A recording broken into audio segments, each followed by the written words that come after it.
Okay, good afternoon. Can you guys hear me?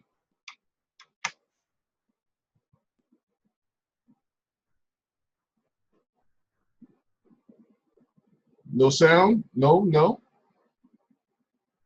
Okay, perfecto, perfecto. All right, guys. I apologize for the delay in getting rolling there. I got pulled into it's always, hey, just give me 5 minutes. And 15 minutes ago, that 5 minutes expired. But we are where we are, and we keep moving forward here. All right, so welcome to the virtual call center training. Now this training is scheduled for 3 hours from now till 4 o'clock. We'll take a brief break at 2.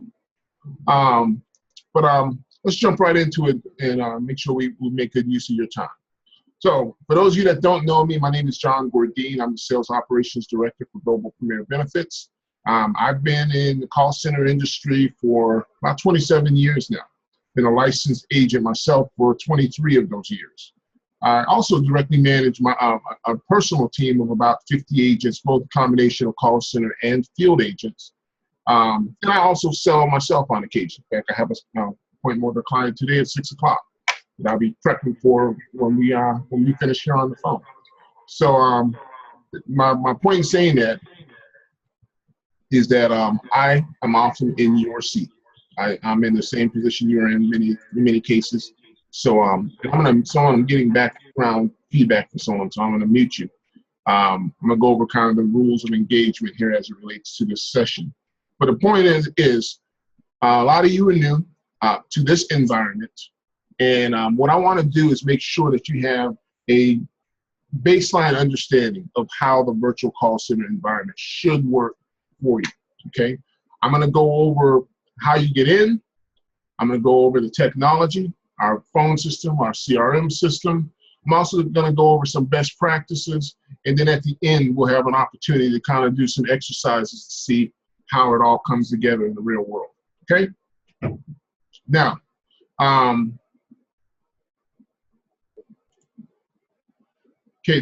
basically as far as this session, we're gonna cover a lot of ground today, all right? So please take notes, guys. It's very important that you take notes and listen and stay tuned. Because frequently this is what happens. I know it's a long training. We'll be in here for 3 hours, okay? And we'll have folks that are in the session, you're logged in, then you walk away and you're doing something else, you come back and you ask me a question on something I covered 5 minutes ago, okay? So please stay plugged in, stay tuned, okay? Ask questions, okay? Now, in terms of the question answer asking process here, if I'm on a topic and your question is related to that topic, please fire away, okay? But if you have a question on something that's completely unrelated with what we're talking about at that moment, please jot down your question. And if I don't address it at some other point during the presentation, at the end, then we'll have an opportunity to bring those questions up, okay? Now, one thing I will say is that this session is being recorded.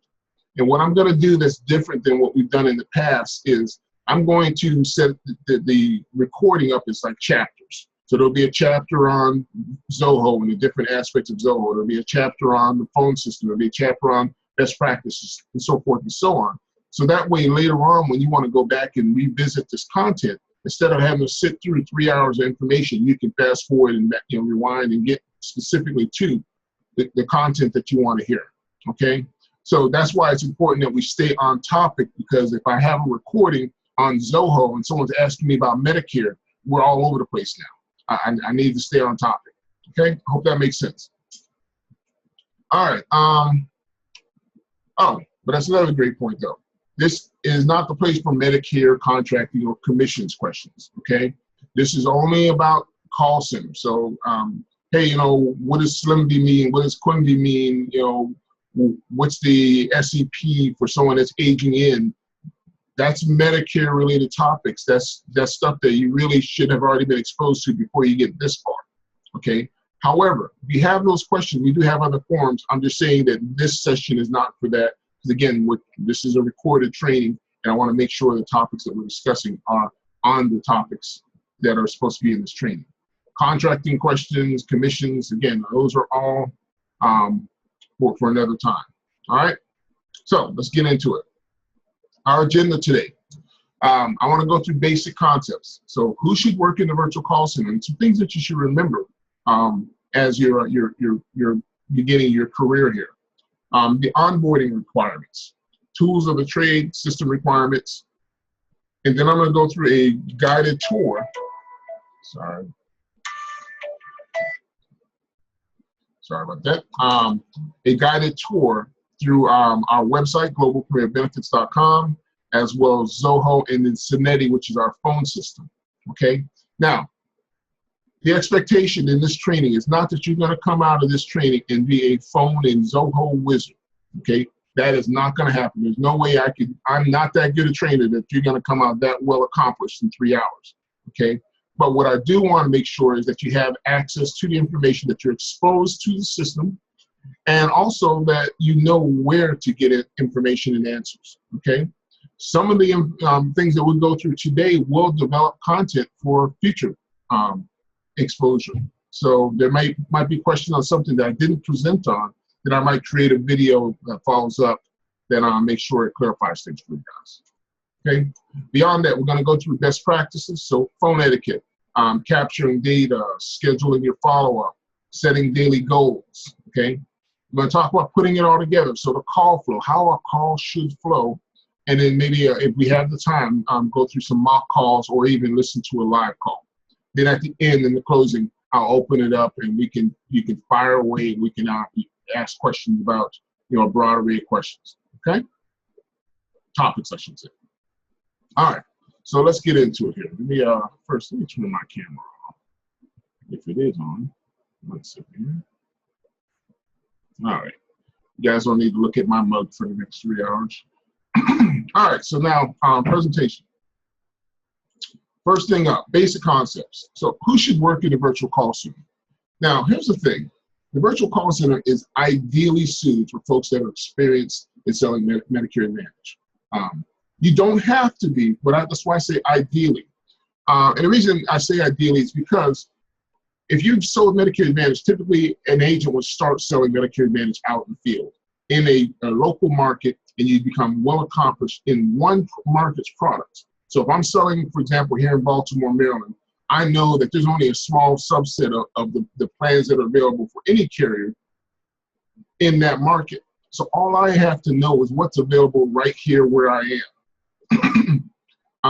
However, when you're working in the call center, you're selling all over the country in multiple states.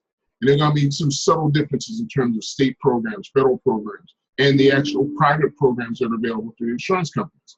So you might have a plan, a Cigna Health Spring preferred plan in Baltimore County. And that same plan under the exact same name in a different state or different county may have slightly different benefits. Okay, and you have to make sure that you are communicating the accurate and correct benefits when you're talking to customers. So someone that has some experience and understands conceptually how to navigate the different plans is going to have a lot easier time, moving to different counties from one call to the next.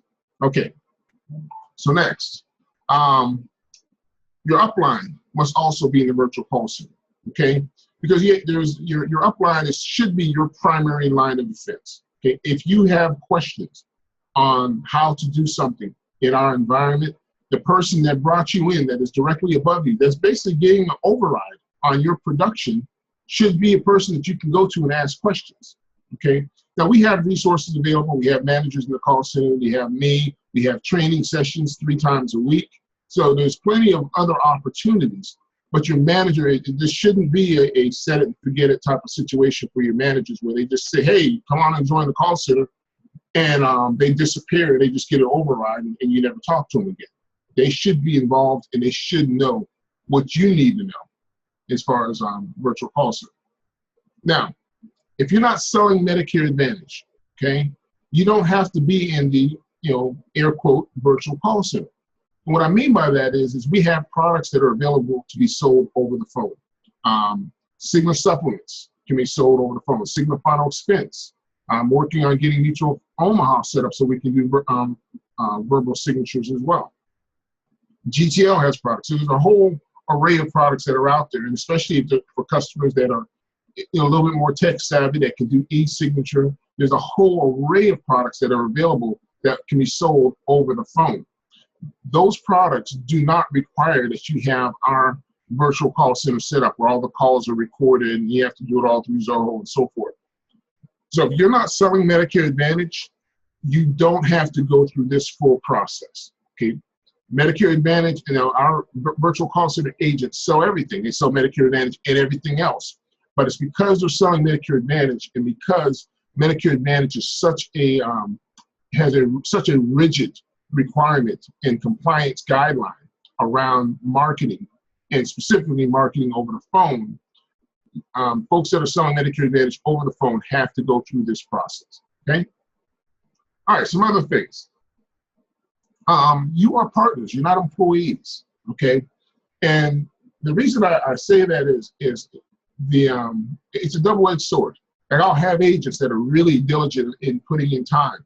And if they need to take time off, they'll send me a chat or an email saying, hey, I'll be on vacation for this week, for that, so forth and so on, which is, good information to have. But at the same time, I just want to make sure you understand you are self-employed. So, you are in direct control of your time. Now, that can be a blessing or a curse. The biggest challenge that we have in our environment, and I'll go into a lot of detail on that at the moment, is time management, okay? The system works if you work it. The challenge that most agents that are not succeeding in this environment have is that they don't manage their time, all right? The other side of it is we're professionals, okay? And this goes into every aspect. I mean, when you answer the phone, okay, it shouldn't be hello. This isn't your personal phone. This is a business. If you're getting an inbound call in this environment, someone's calling a business. They're thinking they're calling a business. So you should answer the phone like you're a professional. You should conduct yourself like a professional. Yes, we want to build rapport with our customers, but your customers have a lot more leeway in terms of how informal they can communicate versus you. If your customer is cursing on the phone, that doesn't give you license to curse on the phone. You're still a professional, okay? It's unfortunate that I have to say that, but I want to make sure that it is said and everyone understands that this is a professional work environment, okay? Now, and next thing is, in this game, knowledge is power. You have to do your research. Believe it or not, guys, I am not the smartest person in this company, okay? I study, I do research, and basically there's probably folks that are on this call that know more about Medicare than I do. I'm pretty certain there's someone on here that knows more about Medicare than I do. And the reason I bring that up is because too frequently folks plug into our system and they turn off their brains, okay? Your responsibility here in this environment, in our marketing system, is that we are basically using information as a tool, as a marketing tool, to gain the attention and interest of customers out there. Our marketing system is based on, Medicare, educating seniors on the changes in Medicare, low-income subsidies, state pharmaceutical assistance programs, how to live with diabetes, things along those lines. Those are the broad strokes of what our marketing is, okay? Now, the key is this. If we're using knowledge as a marketing tool, that means you have to empower yourself with knowledge, okay? You're going to go through training, and a lot of times one of the challenges we have is this. There's information that you are going to be exposed to either through AHIP or through one of the modules for one of the carriers that is pertinent to what you do on a day-to-day basis. But we have a lot of folks that basically go in and retain information just well enough to pass the test, and then they forget it all, okay? Our expectation is if you pass the test, okay, we know that they've gone through what a special election is with you, okay? We know that you have access to that information. So it's not our expectation that folks are going to be coming in not knowing when a special election is or what the parameters are. And that's not to say that you have to remember everything. But the key is, and the one thing, and I'm going to switch screens here real quick. and I'm going to share something with you. As it relates to Medicare, Medicare.gov is your friend. Okay? Anything you need to know as it relates to Medicare, you can find right here on this website. Okay? I have folks asking me questions about special elections. You can go to Medicare.gov and you can look up special election period. And there's all kinds of different ways that different options available that you can look up. People have questions about low-income subsidy. Okay? There's all kinds of information on low-income subsidy right there on the website. And the beauty of that is you're getting the information from the horse's mouth. Okay? I can't emphasize enough, guys. Utilize the resources that are available to you. Okay? Some of this basic stuff like this, if someone is asking me that question, that tells me they could not have looked it up. If you're asking me what the special election is for someone that's turning 65, that means you couldn't have looked it up, because I can basically just look it up, say special election.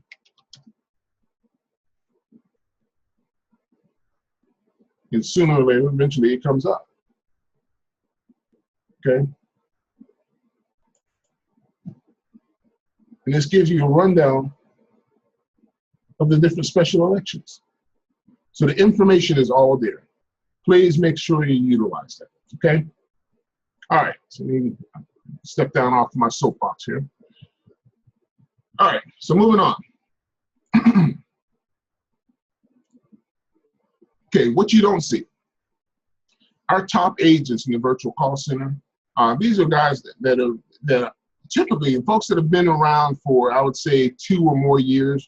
On average, are probably generating about $70,000 or more in renewal income. Some of them have 6-figure incomes, okay? They can afford to work less. And the reason I emphasize that is because you'll hear me reference some of our top producing agents. And then you'll look at the sales board and say, well, where are they? I don't see them on the sales board. I mean, quite frankly, we are in new territory here. Our organization was built, at least in the time that I've been here, in the last 4 years, on selling Cigna HealthSpring Medicare Advantage. So when Cigna went into sanctions, those agents that were producing and making their living selling Cigna products, in many cases went on vacation. And the reason I say that is you have an agent that has been around for several years. And we got our renewals in one big fat lump sum check in January. I think it was around January, I don't know, I don't remember the exact date, but within a week of us hearing about the sanctions, we got our big fat check. So if you have an agent that got a 6-figure check in January, in many cases they checked out. They said, I'll just wait for Cigna to come back. Now the expectation was Cigna was going to be back by AEP. So most of those agents were saying, well, I'll just I'll cool my heels until September. Now I'll come back on board, be ready to write for AEP. So I'm seeing a lot of familiar faces from blasts from the past popping up now. But now we got the word that Cigna's not going to be back for AEP. So now folks are in a quandary. The key is we have a lot of other products that we have available. We have Medicare Advantage. Every category, we have a product available. So folks are able to work. But the key is, one of the things we found is our average agent really only works approximately has about 6 hours of talk time a week, okay? That's abysmal. We have a lot of folks that are in our call center environment that really cherry pick their work. The average agent's doing about 6 hours of talk time a week, about 23 sales a year, about 302 minutes on the phone. I said 2 minutes. It's actually hours. We have many agents that just really aren't spending a lot of time on the phone. However, when you look at what they're getting paid off of their sales in contrast to the hours they're investing on the phone, they're still getting paid pretty well. $23 an hour isn't anything to shake a stick at. I mean, that's not bad money, especially for part-time work. But the key is our ideal agents, our agents that are really making it happen, are spending about 25 hours a week on the phone talking. And when I'm talking, quantifying this time, that's talk time. That's measured minutes on the phone talking to somebody. That's not sitting at your desk for 40 hours. moving things around on your desk. It's actually talking to someone. Those agents on average make about 96 sales a year. And they're averaging probably closer to about $30 an hour. Okay. So again, not bad money. Now that's on the front end, off of your front end production. Okay.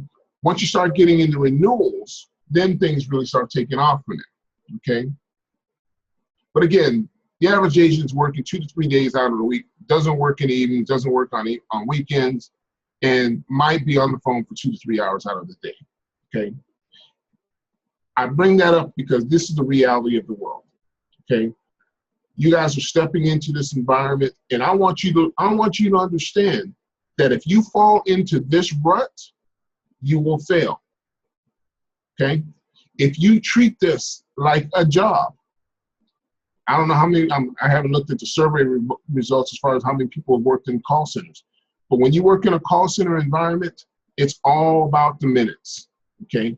They're looking at when you punched in, when you punched out, when you went on break, when you went to lunch, and so forth and so on, and how much time was spent on the phone. If you manage your time that way and you commit to this like a full-time job, like any other job, it's very difficult to fail in this environment. As long as you do your research and your understanding and understand your products and what you're doing, okay?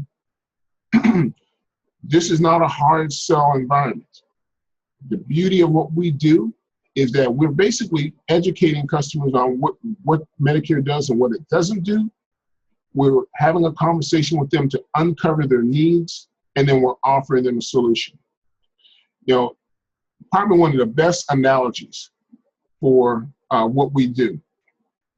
You know, most people don't consider a mechanic or doctor or dentist or an accountant as a salesperson, but they do sell. They are salespeople. And our process is very similar to that.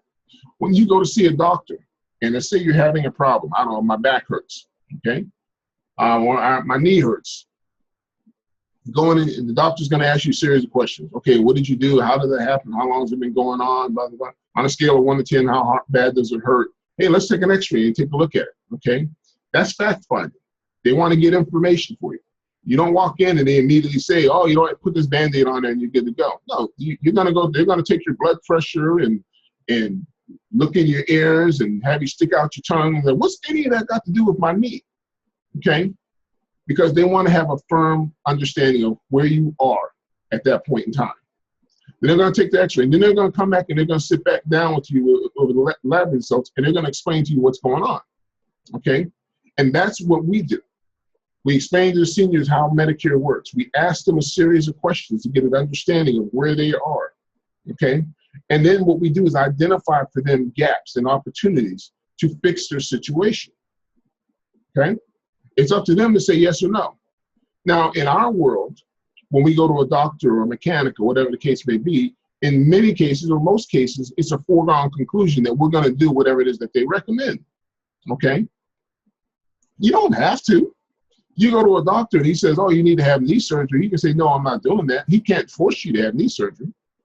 But he makes the argument. He makes the case. And then you figure out, well, what do I need to do and how do we make that happen? That's the approach that we should have with our customers, okay? And that's what's missed in many cases with agents. But it takes time. The thing that you have direct control over is your time management, and that's the unfortunate truth. That's what kills the careers for most agents. They don't manage their time, okay? All right, so what can you expect if you fully engage in our process? Okay, during SEP, time outside of AEP, and again, this is all focused around Medicare Advantage, because historically we sold mostly Medicare Advantage.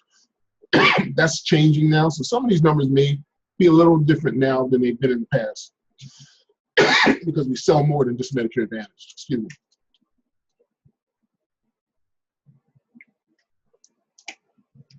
Sorry, I'm losing my voice already. It's not a good start.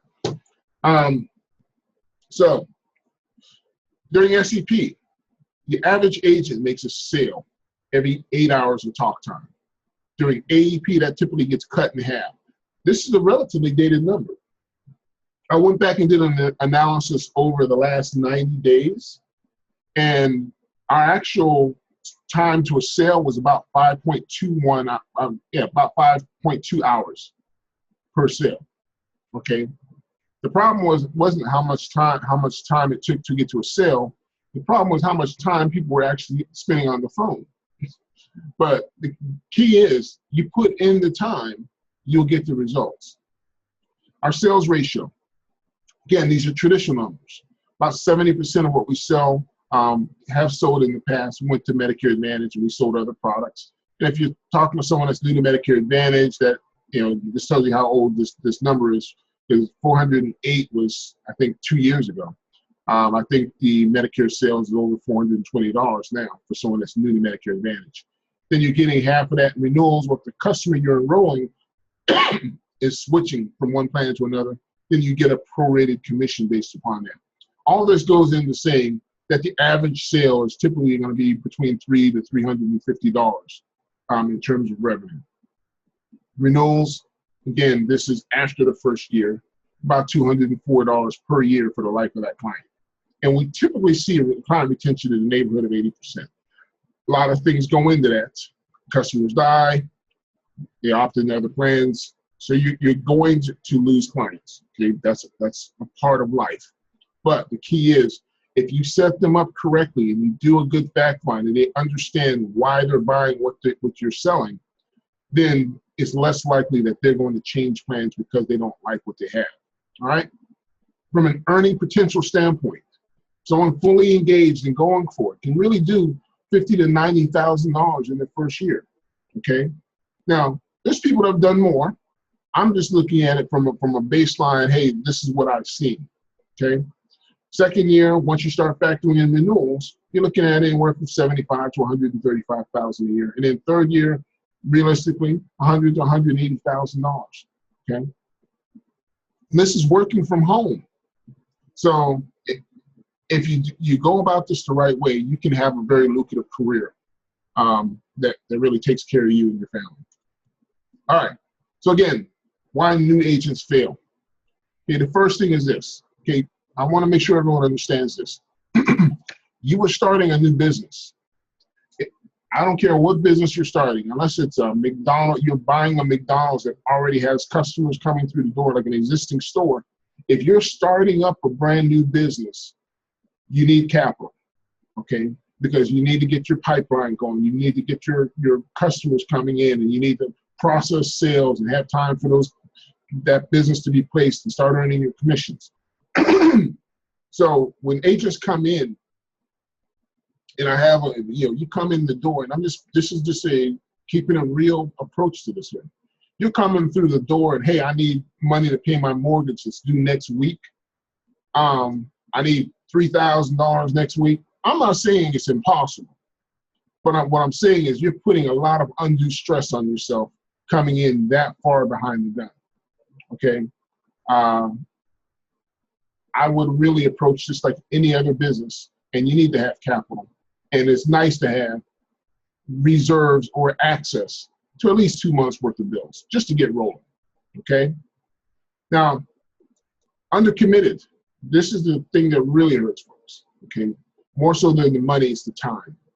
Okay. Folks, you have to be willing to invest the time.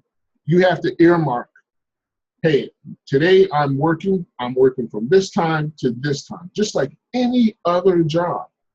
Okay. The problem a lot of folks have is they're not disciplined enough to stick to the plan. You can control your own destiny, but you have to stick to a plan. You've got to plan your work, and you've got to work your plan. If you don't invest the time in this, it's not going to work. Okay. And I would save your money. Okay. If you're not going to invest the time, it costs $225 a month to be in the virtual call center, flat out. If you're not going to invest at least 30 to 40 hours a week into doing this, it's not worth spending $225 a month on it. I'll just be frank with you. Okay. The next thing, under licensed. Okay. Inbound call volume comes from our mail drops and existing customers calling in from different markets. Now, I'm not saying that you can't have success being licensed in just one state, but what I am saying is that when the phones are ringing in Tennessee, in Georgia, and Illinois, and Arizona. And if I'm a licensed agent only licensed in Maryland, I'm missing out on a lot of other opportunities because I'm not able to participate in those calls. And it's free. It doesn't cost you anything beyond the $225 a month to have access to those calls. You just got to get licensed. Now, the license isn't free, but of course, that has nothing to do with us. All right? The last thing is underskilled, okay?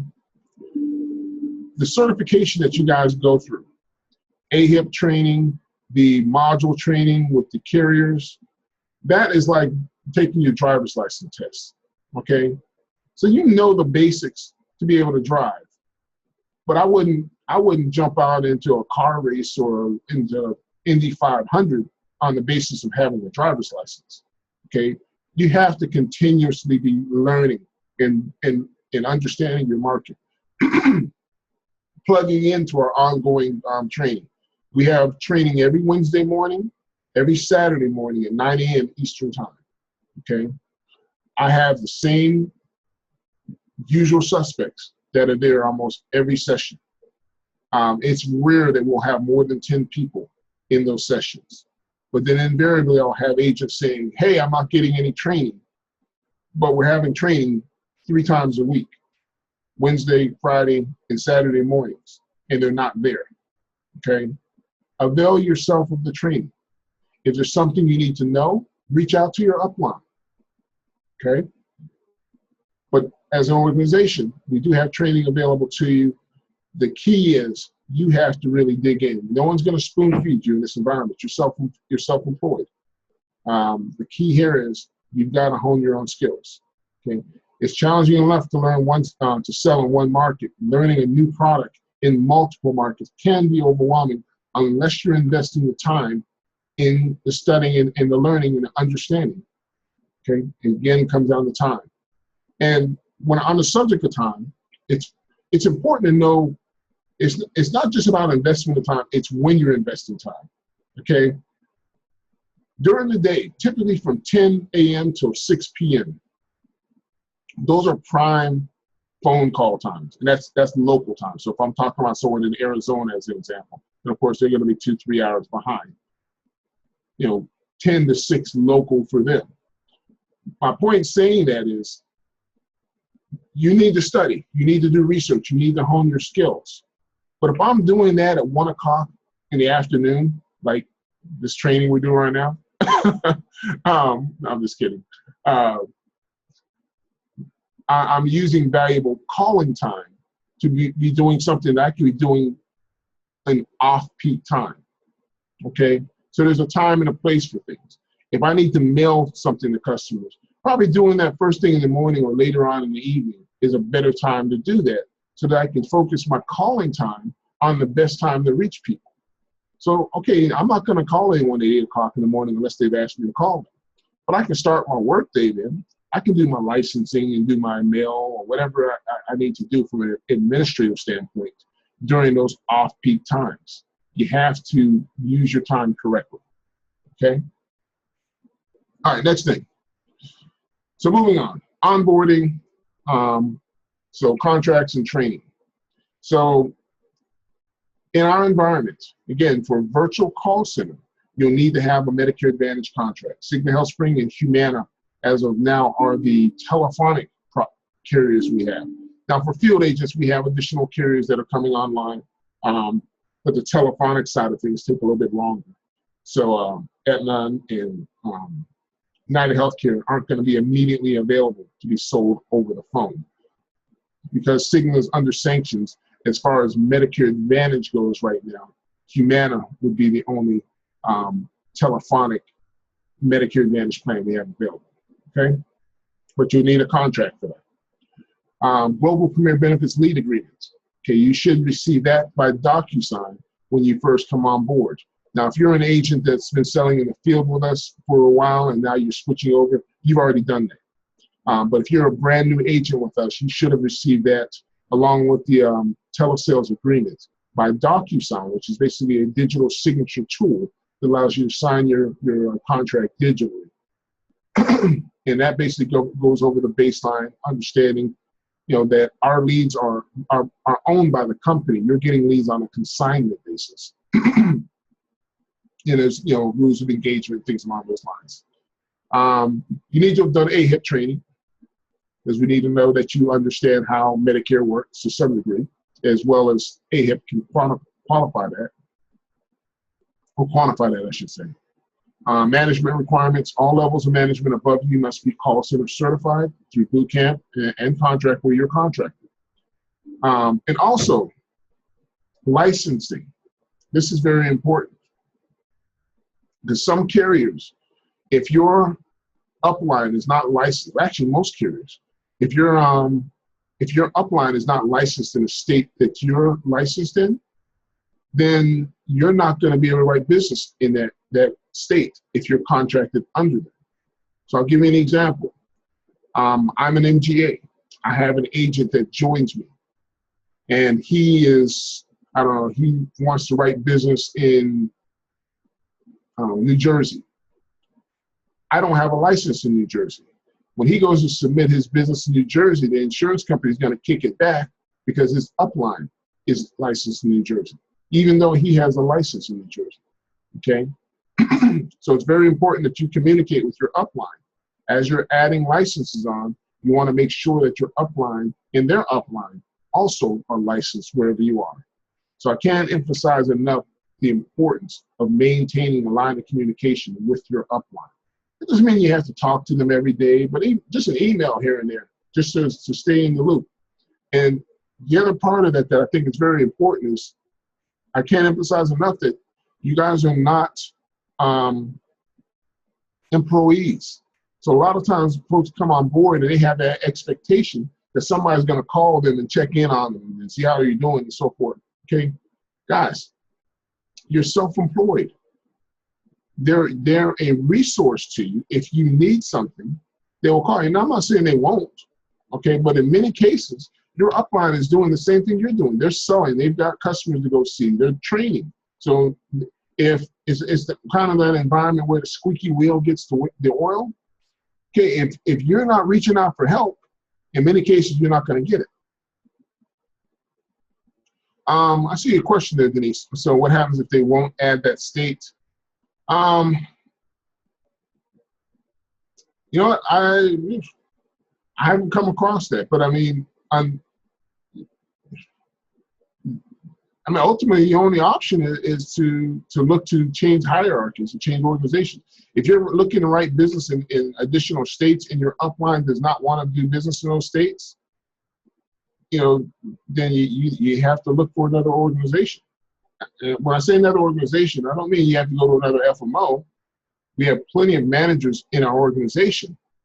But I mean, I wouldn't be surprised if someone would do that, because all it is a licensing fee. I mean, it's typically, maybe $100, $150, and now I can write business in that state for 2 years. If I have an agent under me that wants to write business someplace, presumably if they're getting licensed to write business there, that's just free money for me. The override on the production is going to cover the cost of getting the license. So I haven't run into that that I can recall. But great question. All right, moving on. Physical requirements. Okay, so you'll need what's called a soft phone. Okay, so our phone system basically is a voice over internet protocol phone system. I would say it's a system very similar to like Skype. So you have a software application on your computer that serves as your phone.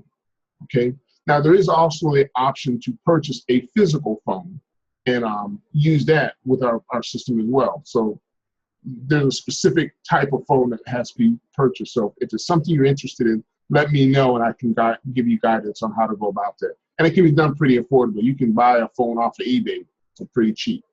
But soft phone is basically allowing you to use your computer as a phone.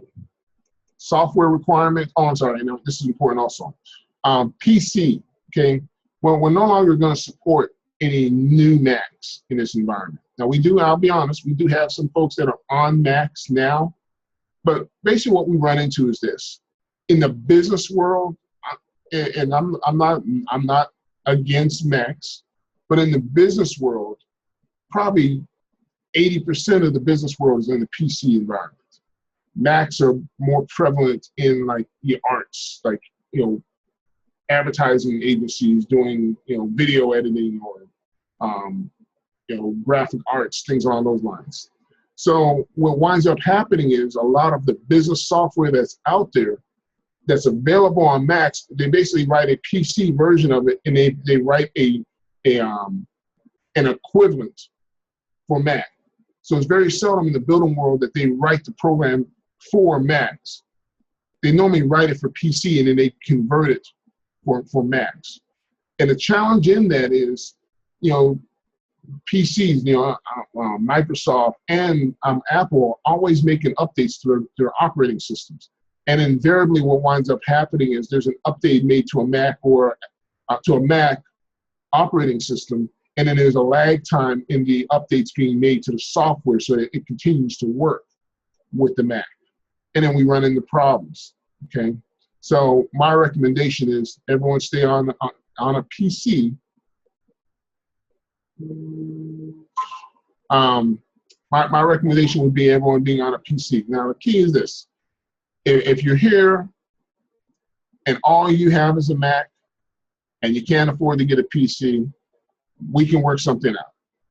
I'm just saying it does come with some level of headaches, us getting it up and running and working effectively, okay? Especially when you're talking about Windows installed on the Mac. You're probably more tech savvy than I am if you're doing all that. It kind of reminds me, my daughter was vegetarian for quite a while, and she was buying like chicken flavored tofu. I'm like, why don't you just get some chicken? It's like, if you want it to taste like chicken, just eat chicken. So software requirements. You need to have antivirus software. Doesn't have to be a paid version, but you need to have something. I would recommend you have to have something to make sure that your system is being scanned for viruses. Chrome. Now, here's the thing. I should change this. Firefox, there's nothing wrong with Firefox, but we have add-ons. Like our phone system has an add-on for Chrome, and it only works on Chrome, okay? So Chrome, it will be your primary browser in our environment, okay? Now, Internet Explorer, we have some carriers, like Humana, for example, that are very behind in technology. And just like I was talking about before, where there's always updates being made, they'll create a website that's optimized for Internet Explorer, and now you have all these other versions of browsers out there, Firefox, Safari, Internet, Chrome, whatever. They don't support them. So the websites might work on it for them or not. And this is specifically speaking to the insurance carriers' websites. Humana, as an example, prefers Internet Explorer. And ironically, like with the new Windows, they have, I forget what they call it. I think it's Microsoft Edge is like their new version of Internet Explorer. Well, Humana's website is not optimized for Microsoft Edge. It's optimized for Internet Explorer. And often that creates some level of confusion, okay? As far as where you get the software and everything else, that will all be a part of once you sign up for your subscription. Max My Assistant will basically set everything up for you, okay? So there's nothing that you're doing on your own out there. You'd work closely with either myself or Max, primarily Max, and he'll get you set up. I see Mary Fitzpatrick chiming in because she's on a Mac, and she could probably give testimony to the headache that we've had trying to get her up and running. She finally wound up just having to buy a PC, and unless I'm mistaken, I think she's working now. Setup requirements, okay? You need high-speed internet. Now, that's one of those abstract concepts.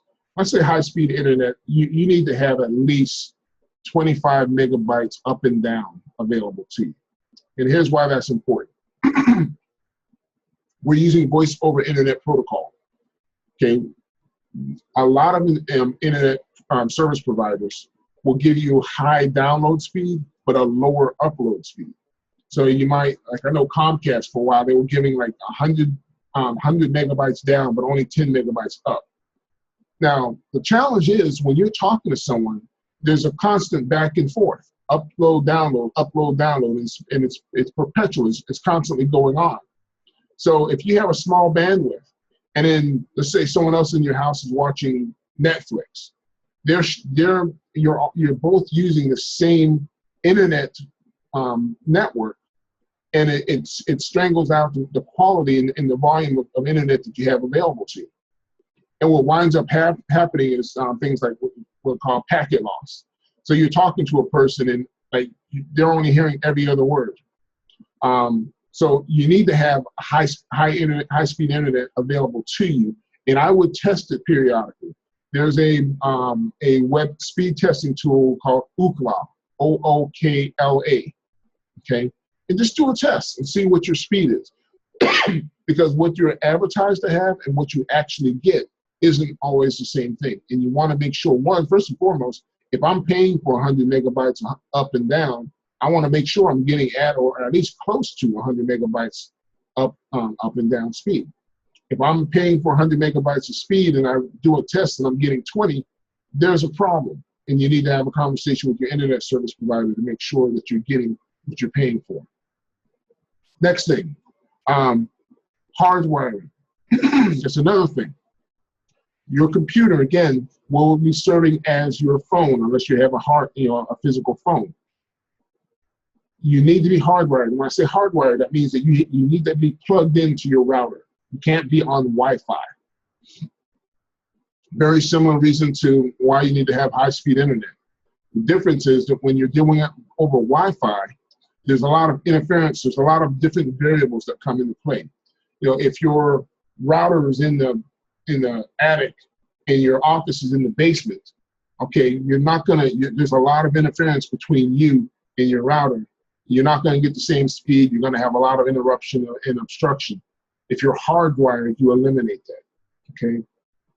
I had a lot of folks that try to get around the system because when you're doing this in your home, I can't see what you're doing, and I have people call me, tell me they're having all these types of problems. I'll log on the computer with them, and the first thing I do is look in the bottom right-hand corner of the computer to see if they're hardwired or on Wi-Fi, and they're on Wi-Fi, okay? You need to be hardwired, okay? All right, moving on. Financial requirements. Now, you do have the option to purchase a desktop phone. If that's something that you're interested in, let me know. It's a Polycom phone is basically what you're looking for. Polycom. There's a multitude of models that are available, and you can get them for pretty cheap used on eBay. And our service provider will actually help you set it up and code it so that it works on our system. Or you can buy it through them. They're actually relatively cheap, brand new, through our service provider as well. You can get a basic phone for maybe about $100, if not less, okay? So for that person that, I don't want to have to deal with a headset and software and all this other kind of stuff, I just want a phone with physical buttons I can touch. That option is available, okay? Also, the monthly service fees, okay? As a rule, I want everyone to understand how this works. We are not a software company. We license software from other companies. So when a new agent comes on board, we basically contact our service provider and say, okay, we need a new account, okay? They bill us for the account, and we turn around and bill you for the account, okay? They don't give us refunds.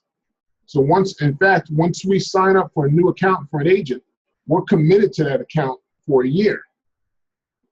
Now, you guys aren't committed. Your agreement with us is month to month. So you sign up, we commit to another year. Now, what we'll do is, if someone new comes on and we have a license from someone that left, then we'll just reassign that license to that new person. But in many cases, what winds up happening is we add a new license, an agent comes on board and they're there for 6 months. The and they leave, well, we're still on the hook for the other 6 months on that account. So not only are we not getting a refund on the month that you decided to leave, but we're stuck paying for 6 months after that, okay? So that's why we don't do refunds.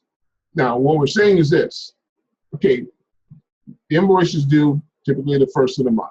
If you know you don't want to continue in the call center, let us know before the first of the month. We'll turn the account off and you won't be billed for subsequent months. Now, if you've let us know already that you don't want to continue and you're accidentally auto-billed, we will refund that. If you've already told us in advance, in writing, and when I say in writing, an email is sufficient, okay? If we have it in black and white that you want to discontinue and we billed you after that, then by all means, we'll make things right, okay? I'm sorry, guys, I gotta take this call real quick. Bear with me one moment.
I apologize, King. Okay, so moving on. Oh, I hope that all makes sense. Okay, next thing. So as I mentioned, telesales seat is $225 a month. That covers your Zoho account. That's our web-based CRM. It covers your phone service through Syneti. It also covers the compliance oversight. We need to spend a moment talking about that. One of the rigid requirements from the Medicare Advantage side of the world, from CMS, is that all your calls have to be recorded and they have to be indexed. And by index, that means that if if CMS says, okay, you know what, 5 years from now, I need to hear the sales call you had with, John Doe on Friday, of 2010, whatever the case may be. Okay, we have to be able to find that call. So it has to be indexed so we can find it. And it has to be stored for 10 years. And every sales call has to be uploaded to the insurance company, and then they'll do audits, and we have back and forth in terms of feedback and in terms of compliance and so forth. We handle all of that for you guys.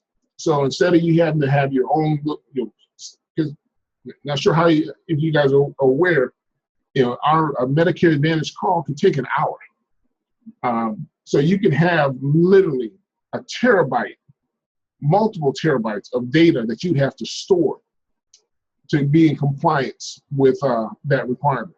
We handle that for you, okay? And also leads. It also covers leads. So in our environment, you're getting leads in two ways. You're getting leads that are being assigned to you for outbound calls. And also when we do mail drops and we run our dialer, you're getting inbound calls. So that's no additional cost. For $225 a month, effectively, I liken it to, you buy the cup and we'll keep it full, okay? PC maintenance. That's also going to be a requirement for folks, okay? You have a lot of folks that have old machines, okay? If you're still running Vista, we have a problem, okay? So you want to make sure, this is your livelihood, okay? So that's going to be, it's just like a cab driver driving a Model T. I mean, you want to keep your system up to date. You want to make sure the updates are up to date. You want to make sure you have antivirus. Now, if you have a problem on your machine, either myself or Max, hopefully your upline, if they're tech savvy, will make an effort to help you. But if I'm tinkering around on your computer for more than half an hour and I can't get it to work, at some point I have to tap out and suggest to you that you seek a local professional to take a look at your machine. Geek Squad or whatever you have close by. Okay. Antivirus again. What do you call it? Avast, WebRoot, AVG. I mean, there's some good ones out there. The paid levels are nice, but there's not a requirement. But I mean, you want to make sure you have something in place. Okay. All right, moving on. All right, so I want to spend some time talking about the Global Premier Benefits website.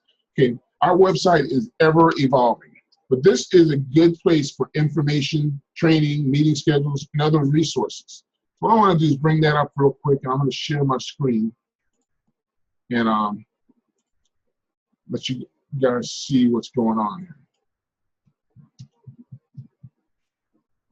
Okay, first and foremost, once you've received a, let me backtrack. The onboarding process with us is you submitting a contract request through our contracting platform, okay? Now, you can get to our contracting platform without being logged in. If you hover over careers, get contracted, this page is gonna walk you through our contracting process, okay? So there's a brief video here that will walk you through how our contracting platform works. And then there's a link here that takes you to our contracting platform where you can log in, okay? And you'll need to request an appointment with carriers. Now what happens is, once you're contracted, we automatically, when I say contracted, it's not just requesting a contract, it's completing the contract, that contract being submitted to the carrier, and then the carrier approving it. So now once you are approved with at least one carrier under our hierarchy, then you are technically one of our agents. Up until that point in time, we don't really have a business relationship yet. We have an intent, you know, the lead agreements and so forth that that you sign are really an intent to do business. But until you have a live contract with a carrier that you can submit business through, you don't have a contractual relationship as it relates specifically to the business. So that's why you don't get a login to our website yet, because we don't want agents that aren't contracted under us that kicking around in our training in our back office. You have to be one of our agents to have access, okay? So as soon as one of your carriers go live, then Max, my assistant, is he gets a task auto-assigned to him to create a login for you. Once he creates a login, you'll receive an email with your username and password, which then allows you to log in to our website. Before I do that, let me go back for a second. So if you're not logged into our website, you'll notice that you don't have an associates tab. So there's some information that's available, our quoting engine and so forth, but there's very sparse in terms of information. Once you're logged in, now you have access to our associates tab, and that's where you get to the goodies, okay? So all of our training is here, our weekly meetings, the archives for our weekly meetings. So every meeting is archived. There's a YouTube playlist that you can go back and catch the meetings that you've missed, okay? The live training, so like today, as an example, any ad hoc training that we have, like there's a link here for today's training on the site, okay? Carrier logins and so forth and so on. I'm not going to spend too much time on that because there's a link here once you log in for a virtual tour, and it'll kind of walk you through in a little bit more depth. I want to keep the pace going here. But I did want to emphasize to you guys, you want to make sure that you're utilizing the website, the quoting engine, some of the other resources that are on the website, so that you can get the information that you need, okay? All right. And again, if there's any questions on topic along the way, by all means, fire away. All right. Now, I'm going to need to take about a 20-minute break, unfortunately. I have a small family emergency at 3 o'clock. So at 2:55, so in about 50 minutes, I'll need to step away, and then we'll pick back up. And as long as you guys are okay with it, I'll give you the extra time back on the back end of the 4 o'clock hour. Okay. So in about a little under an hour now, we'll need to take a break there. All right. Let's talk about Zoho. Okay, Zoho is our CRM system. You hear us talking about Zoho all the time. Okay, it's a central hub, our client relationship management tool, and it's a central hub for our marketing, lead management, sales tools, admin, compliance, and accounting. Okay, I'm going to play a quick video here that gives you a broader understanding of what Zoho is and how it works. All businesses need software to run efficiently, lots of software. But in order to customize software to fit our unique businesses, we often end up constructing this monster. So let's go back to where this all started. You know when you picked up lots of overpriced, shiny, shrink-wrap boxes of software and downloaded other programs. And then you spent countless hours tinkering endlessly in an attempt to get the software made by different companies to just start working together. And after months of troubleshooting, integrating, and bug fixing, your Frankenstein finally comes to life. Well, some of the time. But the real problem comes when you try to get Fragile Frank to start growing your business. Like when it's time to upgrade your software. Or when you want to work remotely. Or when you're ready to collaborate internationally. I mean, let's face it, these programs and these shiny boxes were designed to live on a single computer and work independently from each other. And the only way to force them to work together and company-wide is to hire a highly paid team of these genius monster makers who spend all their time repairing Frank just so you can stay in business. But there's a better way. Introducing Zoho.com. It's a comprehensive suite of online business, productivity, and collaboration applications designed to work together. Zoho discovered that you could use the evolving power of internet applications to find a permanent and affordable solution to software integration. So let's start over. Now, of course, your business needs software to track customers, host your email, collaborate on documents, manage projects, and many other applications to increase operational efficiency. But with Zoho, all these applications were designed from scratch to work together seamlessly. And if you need to use outside apps for certain parts of your business, you could plug those right into Zoho's integrated system, to prevent Frankenstein from showing up again. And since it's all hosted online, you don't have to worry about upgrading to the newest version. That's all being done continuously without impacting your business. And as your business grows and expands, Zoho's hosted applications scale perfectly to any size, allowing you to work remotely without borders. So just go to Zoho.com and instantly start using whatever application you need, or use another ID to access these apps, making company-wide collaboration seriously a login away. And if you ever have a problem, just call Zoho 24 hours a day to help. Imagine all of this efficiency for the fraction of the cost of prepackaged software applications. Zoho just makes everyone happy. Well, except for the makers of those expensive shrink-wrap boxes. So try Zoho today for free at Zoho.com. Okay. So now that they just told you to go and try it for free, I have to give you a disclaimer. Don't do that. Okay.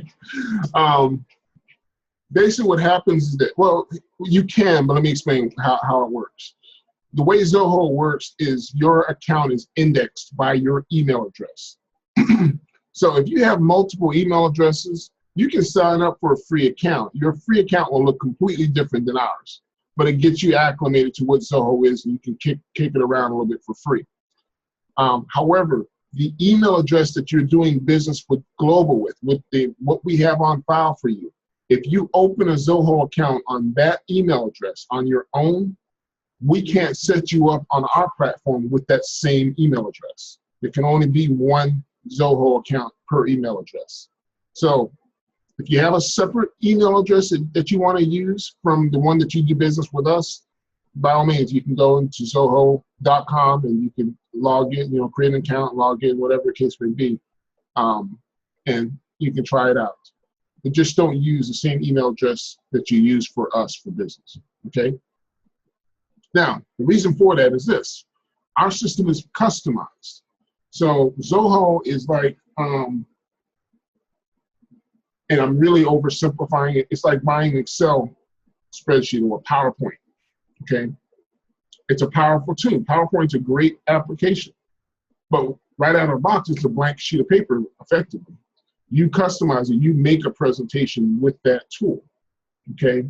Zoho's the same way. So when you go and sign up for a free account, you're gonna have some of the basic elements that we have, but there's a lot of enhancements that have been made to our account, the integration of phone system and all kinds of stuff that we've done on our system that are completely different than what you'll have in a free account.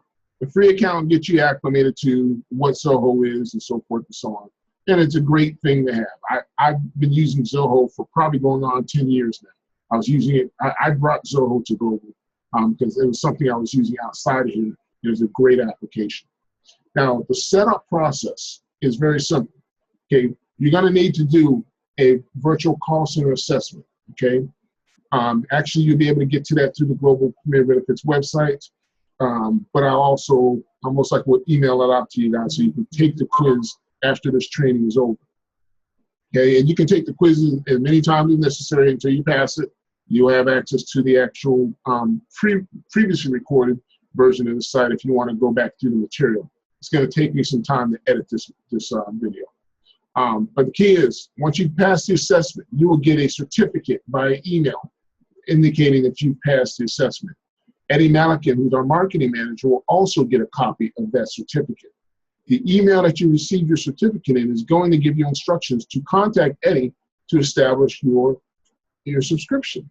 Now, the reason we do it that way is because invariably we'll have agents that might go through and say, hey, you know what? I want to start in October, but I want to go ahead and get up and train and get everything else lined up and ready to roll, and then I'll start October 1. So instead of having Eddie call you to say, hey, let's get you set up, we ask that you contact him when you're ready to get rolling, okay? So once you contact him, he'll send you a subscription, an invoice for your subscription for $225 a month. Once you've done that, you'll receive an email from Zoho, okay? And that's going to be an invitation to join our Zoho platform, okay? That's why I have that disclaimer there. Do not set up your own account directly with Zoho, or you won't be on our platform. The full explanation is don't set it up on the email address that we're sending you our invitation on. Okay, the turnaround time in terms of getting set up is typically 1 business day. Okay, so you will receive an email. The key is you have to look for that email. Okay, you'll receive an email from Zoho that will give you a login. Okay, and then Max, who's my assistant, will call you because he's going to need to join you on your computer to install and set up your soft phone with Cinetti. Okay. So he'll call you, and he'll probably send you an email to set up a time, and then he'll join you online. He'll set up everything for you, and he'll walk you through how to use the phone system, okay? But specifically on the Zoho side of things, after you set your account up, after that initial setup process where you choose your username and your password, the next page after that is going to ask you about setting up a TFA, which is a two-factor authentication, which I highly, highly, highly recommend is done, okay? And what two-factor authentication is this. What it does is it locks down and it secures your account to ensure that if someone else tries to access or log into your account from a browser, like a different browser, like some other computer, you have 2 ways of doing the two-factor authentication. You can have it send you a text message, and it will text message you a code, like a 6-digit number. And in order to log in, that person would have to have your phone so that they can get that 6-digit code. Otherwise, they can't get into the account. So if you change computers, so when you log in from your home computer, your system, as long as you haven't cleared your cookies, will recognize that it's you, and it'll allow you to log in with just your password. But if you try to log into your account from a different computer, or if you clear the cookies on your computer, which is basically wiping out the trace that was there that it's been you logging in from this computer, then what happens is the system's going to ask you to authenticate who you are, and it's going to try to use a second party, a cell phone or Google Authenticator, which is also a tool that's available to basically help you log in. It eliminates or reduces the ability for unauthorized third-party access. Okay. I hope I didn't mangle that explanation too much. All right. So Zoho modules. Okay, now again, the expectation here is not that you guys are going to be experts on Zoho when we're done, okay? But I want you to at least speak the lingo and know what things are and have some level of exposure to it. So I'm going to start with screenshots, and then I'm going to jump into the actual Zoho account and show you what this thing can do. So at the top, this brown bar across the top is the navigational bar, okay? And each one of these sections are modules, okay? So if I'm talking to an agent, I might say, go to your on the navigational bar, go to the lead module, okay? So I'll be talking about this section right here. So let me go into Zoho and share with you guys what it is. And let me close all my chats.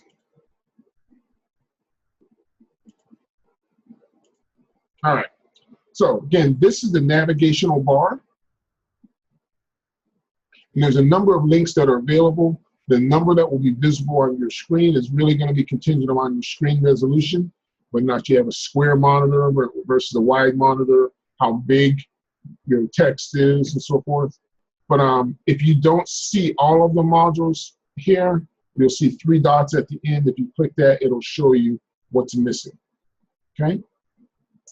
So step by step, the home module is basically a fully customizable page. Okay, you can basically designate what you want to have showing on your home page.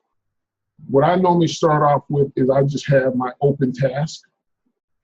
And because I'm the administrator, I see everybody's task here. I should make that my open task. But again, this gives me a bird's eye view to outstanding tasks. What's going to be more useful for you guys as you first start out is going to be the second module, which is going to be the dashboard. Okay, again, I'm the administrator, so I see a lot more in terms of data than you guys would see. But this is basically giving you a rundown of when we assign leads to you, it's going to tell you how many leads you have by state. Okay. It's also going to give you lead activity. Now, when you first start out, almost everything's going to be over here to the right, to the left-hand column. And the reason for that is when Eddie assigns you the leads, that's counted as activity. So if he assigns you 100 leads, all 100 of those leads will have had activity today because they were assigned to you, okay? As time progresses, those leads, if you don't make any phone calls, they're all going to keep moving over a day because there's been no activity.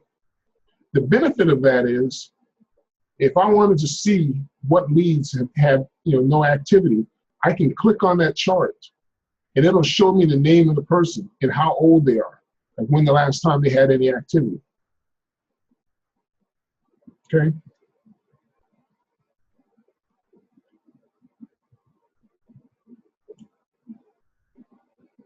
And then you can also open up any one of those individual leads by just clicking on it. So you can get to those folks. Okay? All right. All right. And just, just to keep us on track, guys, if anyone is already in Zoho and you're having individual issues, please table those for now. Because again, I'm recording this globally, so I don't want to get into this one-on-one discussions with anyone about their particular accounts. But I'll make sure you get squared away after the fact. So again, dashboard is going to be a great resource for you there. I'm going to talk about fact finding in a little while, but this also gives you a good place to see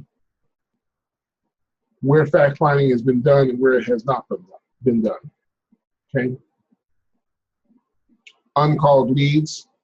So if you have any leads that are, their current status indicates that they have not been called, you'll be able to see them here. And you can just click on this link and it'll show you all the leads that we've assigned you that based upon how you status the lead, they've not yet been called.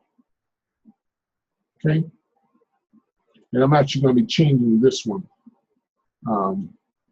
but these top 4 would be the first, would be the ones that I think give you a good bird's eye view of your lead account, okay? Next module. Now, email is a function that is available within Zoho. Now, the cool thing about email is this. If you have a customer that you email using Zoho to email them, and they email you back, on that customer's record, there'll be a section in all your correspondence with that customer will be tracked right there. So you can open that customer record and all your communications with them will all be there, okay? Now, the reason I say, some folks use it because we're, in terms of our leads, we primarily are working with low to middle income seniors. So we're talking about a demographic that, one, is less likely to use technology, and in many cases, even if they have an email addresses, they often don't use it very often. So now, if you're doing any marketing of your own and doing supplements, or work with a younger demographic, then you may have a bit more email communication, and it'll be a great tool for you. But again, the beauty of it is it basically, well, and I'll show you in a moment, there's a section on each lead record, and if you're doing communications by email with that customer, those emails will be associated directly with their records. So if that's something you're interested in having, then let Max know when you're setting your account up, because you'll have to provide an email address, and he'll need some settings from you to be able to add it to Zoho. Okay. I'm going to skip feeds for now. Leads, this is where you're going to spend most of your time. Okay. Now, the primary view, and this is again a terminology opportunity here. When we talk about views, anytime you're in a module that has multiple records, so leads or clients or agents or sales, okay, views allow you to see different subsections of your list, okay? When you're first starting out, your primary focus should be here in this view, today and overdue calls, okay? I wouldn't worry about any of these other ones right now. There's way too many different choices, and it's just too much of an opportunity to get confused. So when you log into your Zoho account, you'll have the ability to find it. You can actually just type in like overdue. That option will show up. And to the left of that, you see how there's this little star here? You can make it a favorite. So if you click on the star, so if I unclick it, it's no longer one of my favorites. And it disappears from my favorite section. But if I want to add it back in,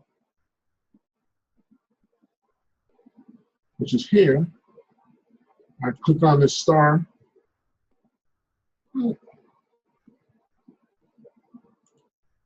That's not true.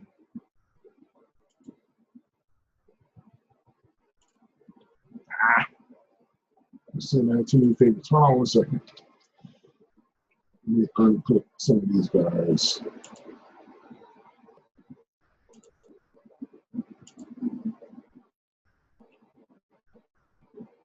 So the problem I'm having is it said I had too many favorites, so it wasn't going to allow me to add another one. So I'm going to turn some of these off. All right, let's try that again. Still? Well, you guys won't have that problem. When you log into your account, you won't have any favorites yet. So, but again, is you want to start off with today and overdue calls. Now, the reason this is important, and I want to start from this list view. This list view is basically bringing up any leads where the field, the next follow-up date is either today or sometime in the past, okay? The importance of that is very significant. You have the ability, any one of these columns, to sort your list. See how there's a little arrow here pointing up? So I can sort, I can say, give me the most recent one. So the arrow is pointing down. If I click it again, it unsorts it, so it's not sorting by that column anymore. But if I click it again, Now it's going from the oldest, defaulting with 0 or none, and then it goes forward. Now, the reason that's important is this. You can schedule when you want that lead to show up on your list to be called again, okay? And what happens is when you sort that list, say I have 100 leads, but the only leads that are going to show up on my list are leads that have a follow-up of either today, sometime in the past, or they have not been assigned a follow-up date yet.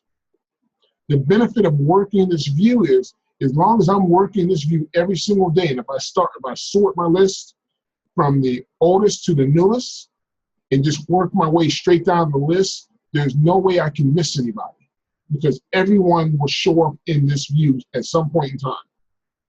So if I have somebody that I talk to, they say, hey, I'm going on vacation or cruise around the world, call me back this time next month, then I can make my next follow-up date for that customer, September 21st. And that customer won't show up on this list again until the 21st of September. So I don't have to worry about stumbling over them over and over again. All right, see a question.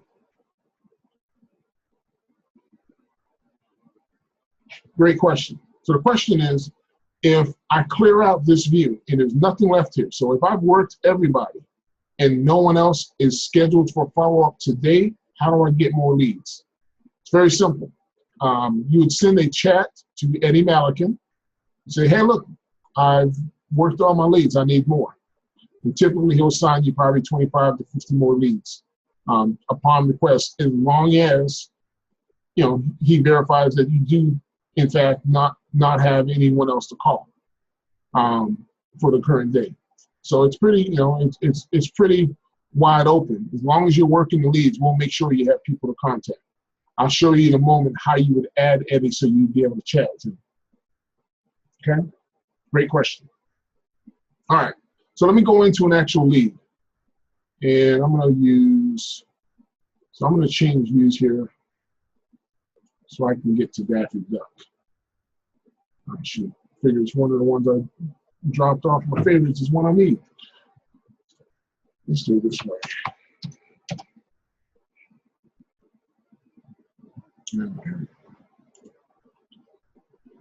Okay, so we have a lead, Daffy Duck. So I want to go through the main components of a lead so you understand how to navigate this, okay?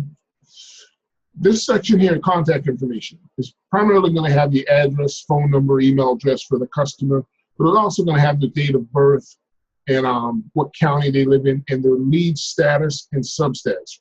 These are important. Okay, the lead status and substatus are telling what the status of that customer is. So if you have a lead status of pending, when we first add a lead to our system, we put it in pending status. What that's meaning is it's pending, it's waiting for you as the agent to give it its first status. So it's still pending. Beyond that, I'm gonna go to edit. So now when you wanna edit this field, lead status, you have to go into the edit section here, the top left-hand corner. And I'm gonna explain why that is in a second. The lead status and substatus fields go hand in hand, okay? The status that you choose for the lead changes the options that are available for the substatus. So an example, if I say attempted to contact, then my substatus options change to iterations of calls. If I say contact negotiating sale, then my options for substatus are, well, what are you selling? If I say contact future follow-up, then it's, okay, well, what are you contacting them for? Okay? So the substatus is driven by the lead status. Now, in terms of importance, this is very important in terms of this field, because this is what categorically is letting Eddie know whether or not you're working the leads, okay? Now, something else, the primary thing he's using to quantify that is the last activity date. And I'm gonna go back to my list view. And there's a column that can only be seen from the list view. and it's called last activity time. So this is showing the last time something changed on that account. So in other words, if we are assigned 100 leads and we look at those leads a month from now, and the last activity is still the date that we assigned it to you, because when we assign the leads to you, that's going to be considered activity. So that would be the last activity. But if nothing else has happened since then, that tells Eddie that you haven't done anything. So if an agent's calling the leads, but he's not opening the record, putting any notes on it or doing anything, as far as we know, you haven't done anything, okay? You have to put notes on it or something. You have to tell us you did something. If you called that person, there was an outcome. They didn't answer the phone, or you talked to the neighbor, or whatever the case may be. We just need to know that something happened. So you have to update and document that account, okay? And the reason that's important is because when you ask Eddie for more leads, that's what he's going to look at. He's going to look to see when the last activity was on your leads. And if there's leads that you have that haven't had any activity in a long time, he's going to say you need to call these people before I assign more leads to you. Okay? All right. So let's say I place a call to Daffy Duck. And say it's attempted contact. So I call him and he doesn't answer. So I'll status him as attempted to contact. Okay? And then a day later, I call him and he still doesn't answer. Well, what we've done is we put in a shortcut here so that you don't have to go and edit, because the lead status isn't going to change. You still just attempted to contact him. So down here, you can basically put iterations of contacts. So if I put in no contact number 2, hit save, that's tracked as activity. And then also what happens, you notice right now it's showing the next follow-up time as next follow-up date as September 24th of 2016, okay? That's because the status I had him in before was a contact negotiating sale. So by default, it pushes it out 3 days. But if I'm saying now that it was attempted to contact, if I refresh the browser,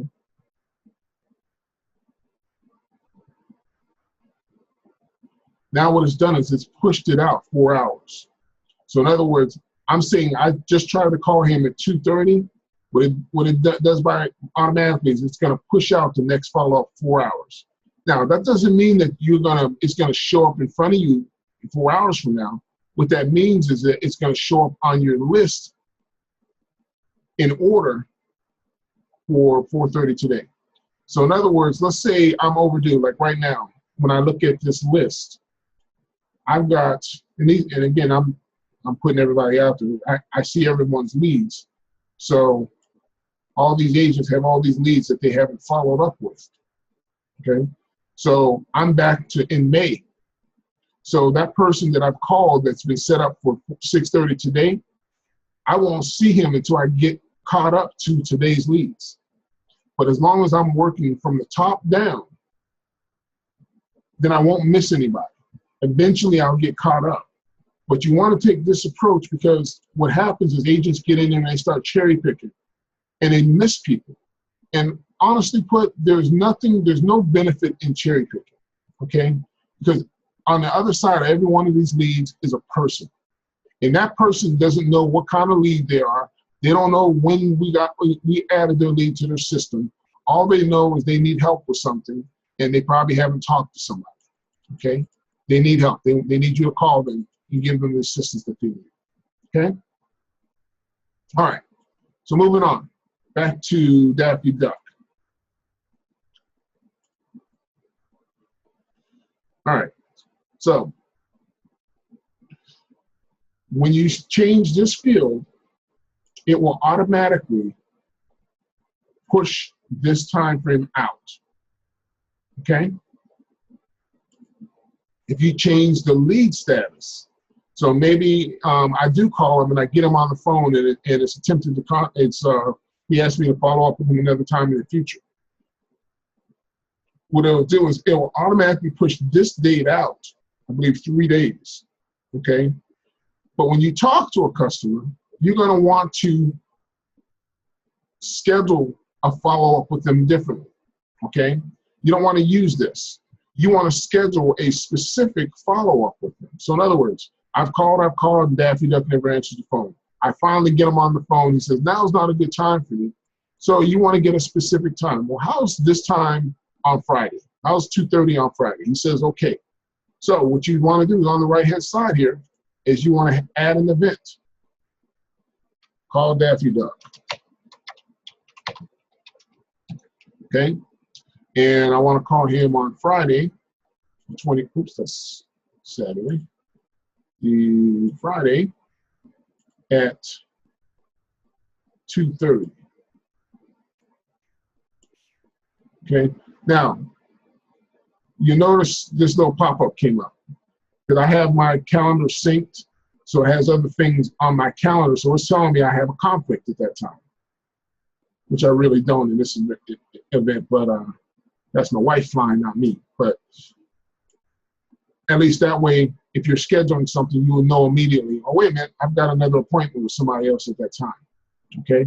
So I can schedule it for Friday, and maybe I'll schedule an hour. So from 2:30 to 3:30, okay? Now, if they have email, you can actually email them a meeting invitation. All you do is just type in the email address down here, just like with Outlook or Gmail, anything along those lines, you can actually send them a meeting invitation by email, okay? Now, the system, when you add an event while you're in an account, it's automatically going to associate this meeting with that customer. So it says related to lead and the lead's name. So it's automatically associating this appointment with Daffy Duck. And then you can also put some additional notes in there, and you can schedule a reminder for yourself. So what'll happen is, maybe an hour before, I want a pop-up to come up to remind me that I have an appointment with Daffy Duck. And again, it's reminding me again that I have a conflict at that time. So, okay. Now, when I scroll down the page here, there's a section here, activities, open activities. So now, Call Daffy Duck is on my list of things to do here, okay? Also, on my calendar, where's my calendar? In the top right-hand corner. If I click on Friday, Call Daffy Duck is there. So I can pull up for that day all of my appointments, and I'll know who I have to talk to on that given day. And then what I could do for my calendar, I can open this, and Daffy Duck's name is right here. I can click on it, and that'll open his account.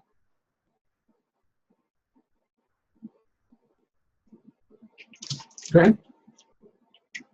Now, an important thing, follow-up. When you guys get signed your leads, you're going to see leads with all kinds of notes on them. And that's the beauty of our system.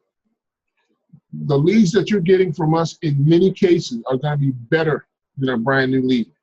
Because in many cases, these customers have talked to someone, have started the conversation with someone, shared a lot of information, and then somewhere along the line, they lost track of that customer. They never followed up with them and closed the sale. That's your opportunity. The key is this: when you call a customer and you already have information about them that you can share with them, that gives you credibility. You can let them know, hello, Mr. Duck. This is John Bourdin calling from the Senior Processing Center. You spoke with one of our representatives some time ago, and somehow we lost track of you. And I just wanted to follow up with you, make sure you have all the information you need so that you're being taken care of. Last time we spoke, you told us that, and you go into the notes. And now you can, this one doesn't have any notes, of course, because this is Daffy Duck. No one's talked to Daffy Duck. But again, it gives you some great information. Let me just pull up a random lead. Let's see here. So this guy. Contact future follow-up. So this agent has indicated they talked to the person. He was supposed to follow up with him for AAP. Okay, and this was back in 2015. That was the last time he called the guy. And he didn't follow up again. Okay, now, let's see what notes he has here. There we go. So, okay, Mrs. Schofield seemed not to understand the simple logic of zero premium over monthly premium for herself and the partner. She sounded under some medication. We'll call it. Okay, so apparently, okay, this is the manual. So this guy's been around for a while. This is a lead from 2013. Okay. An agent talked to this person before, was explaining a zero premium plan, and the customer didn't seem to understand. And they never followed up again. He called one other time. He called a week later, left a message, and that was it. Okay? Great opportunity. Okay? Another agent got the lead, so apparently the lead was taken from him and assigned to Stewart, and it doesn't look like Stewart called the guy. And he said, oh, I'm just going to call this guy during AAP. AAP came and went. Now, Stewart was our top agent in the call center last AAP. So he was quite busy selling, and he just never got to this lady. So she never got a phone call. 3 years have gone by, and no one's talked to her. Okay? The beauty of Medicare is, especially in these industries, with these types of folks, in many cases, they never get the help that they need. You have the opportunity to go back and help these folks, okay? So use that to your advantage. I get so many agents that say, oh, these leads are old. Guess what? Most of our sales are from folks that have been on Medicare for years, that responded years ago. Medicare changes every year. Sometimes by the time we talk to them, they've signed up for a Medicare Advantage plan, signed up for a supplement, and their situation has changed, and we talk to them, and we're able to help them. Treat each person as an individual. Don't look at their lead status and all this other kind of stuff, because these customers don't have their lead source stapled to their forehead. That just lets us know how they heard about us. That doesn't define who they are. Okay? When I say lead source, what I'm talking about is there's a field. So where I'm hovering right now, lead source, that defines what they responded to. So this person responded to a Medicare changes. So this would have been an AAP lead a couple of years ago. We offer to educate seniors on what's changing in Medicare. And because there's no lead card, and I'll explain what that means in a second, that means this person called in. There's a point in time, in fact, we were getting so much inbound calls that we had admin members, they basically just taking the people's name and phone number and then giving the leads back out. So Gloria Johnson was our office manager. She wasn't even a licensed agent. We just had all kinds of phone calls coming in. So she just answered the phone, created a lead, and then we assigned the lead to another agent. Folks had so many people to talk to that they just lost track of people. That's why I say it's very, very important that you use your calendar to schedule things, okay? Because that way you can pull up your calendar any given day and say, okay, I've got appointments from here to here to here. So in fact, I told you, like I have an appointment later on today. I'm in virtual call center training. I had to step out because I had a guy coming to my house to exterminate. So my day is laid out. You want to make sure your days are planned as well. Great question. What does not eligible mean? Okay, when I first came here, pretty much the only thing we sold was Medicare Advantage. Okay, we didn't sell life insurance. We weren't selling hospital indemnity. We sold very little supplements. So what happened is if a customer was not eligible for Medicare Advantage, then as far as we were concerned, we didn't have any need for them. I mean, we couldn't help them. So if someone was, for example, still working, or they were living in a nursing home, we didn't sell institutional Medicare Advantage plans. They had end-stage renal disease. So if they were ineligible for Medicare Advantage, the lead became not eligible. That's not the case anymore. The same thing holds true, and I'm glad you asked that question. The same thing holds true for not interested. Because back then, not only did we only categorically sell Medicare Advantage, but we only brand-wise sold Cigna HealthSpring. So you might see a lead that says not interested. What that meant was that customer was not interested in Cigna HealthSpring. What about supplements? What about final expense? What about a different carrier for Medicare Advantage? We were only focused on that one very narrow thing when we were working with these customers. And the beauty of that is that when you go through, and a lot of times you'll see a lead that says not interested, the substatus might be non-participating. You might see non-par PCP. That means non-participating primary care physician. So customers were interested in the benefits, but they didn't want to change doctors, and their doctor didn't participate in that program. So there's another plan that their doctor does participate in, or years later, their doctor's retired or whatever. They have a falling out with them, and now it doesn't matter. That's an eligible customer, okay? So that's why I say we want to take the educational approach, follow up with the customers, educate them on what's changed in Medicare since the last time they talked to us or we talked to them.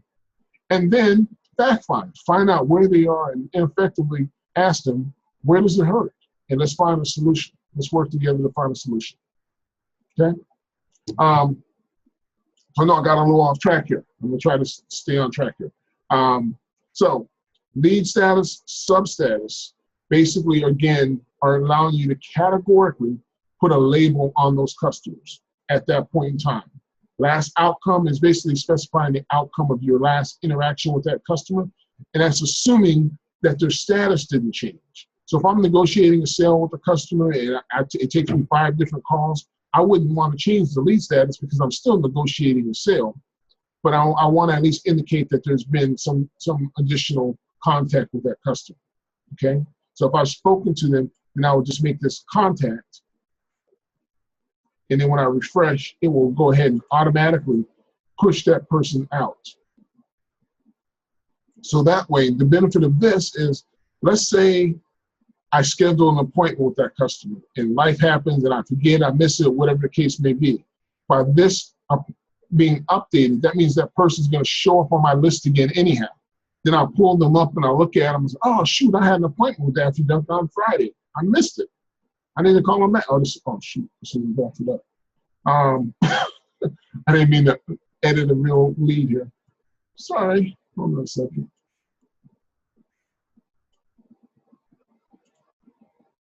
All right, let me go back to the dummy lead here. Okay, so I see your question there, Shane. How long does PTC status look? I'm not sure, what do you mean by PTC status? You can unmute yourself if you need to.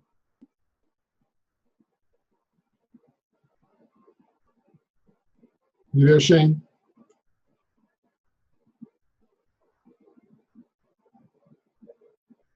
Oh, permission to call. Actually, and that's a great question also. Okay, because basically the way our lead pieces work, they're open-ended because they're in effect subscribing to information.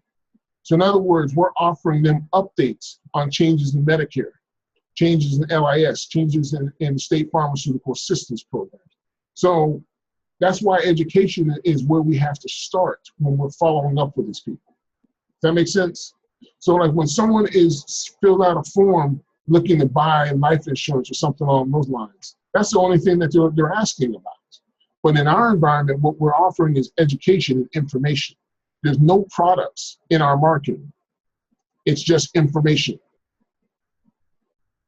So that's why you always want to follow up and you want to take an educational approach. Some time has passed since the last time we spoke, okay?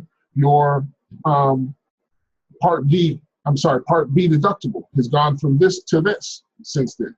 Your premium, are you aware that, okay, the actual premium that you're supposed to be paying for Part B is supposed to have gone up. However, because you didn't receive an increase in your your Social Security income, you've basically been grandfathered until the next increase in your Social Security income. However, 2017, if they do give you an increase in your Medicare Part B premium, your Part B premium, Medicare, they give you an increase in your Social Security income. I'm sorry, I'm tongue twisted here. your Medicare Part B premium will most likely go up as well. Were you aware of that? Okay. So again, you're educating, you're offering, because that's the beauty of it. Medicare changes every year. So we have the opportunity to go back and educate them on the changes in Medicare.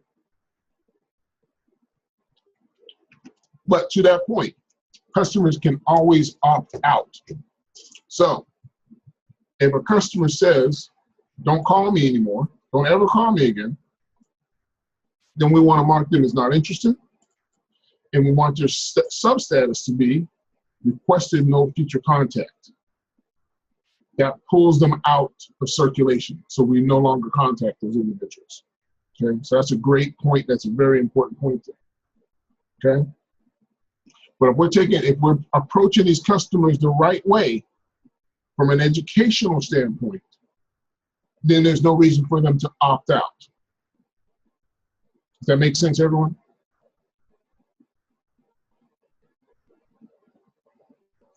That is very important. All right. But if you're a pushy salesperson, yes, they're going to have a reason to opt out. They're not going to want to talk to you. Okay? All right. Back to Daffy Duck.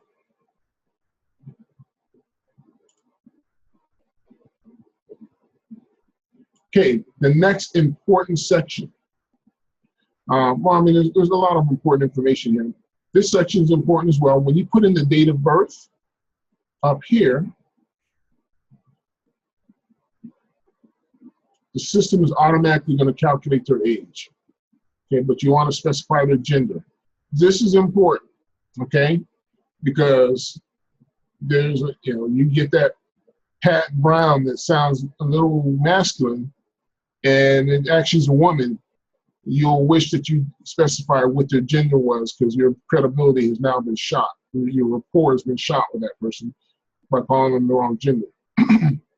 Not that that would probably have been the first time they'd ever heard that, but it is what it is. Okay. Decision makers. The next section is very important. Oh, spouse. I'm sorry, I almost missed that. Okay, spouse. So if you're talking to a customer, it's very important to understand, in our environment, Medicare treats each person as an individual. Each person has their own Medicare number. Each person has their own claims history and whatever the case may be. So in our environment, we treat each customer as a separate entity. So we don't have a joint budget or anything along those lines. However, if we're talking to a customer and obviously they have a spouse, you can link their accounts so you know who they are and you can get back and forth to either one of them. The way you go about that is you click the edit button. There's a field here called spouse. Okay. Now, if you have not created the spouse's record already, you can click here and you can create an account for the spouse. Just answering these, basic questions marked in red.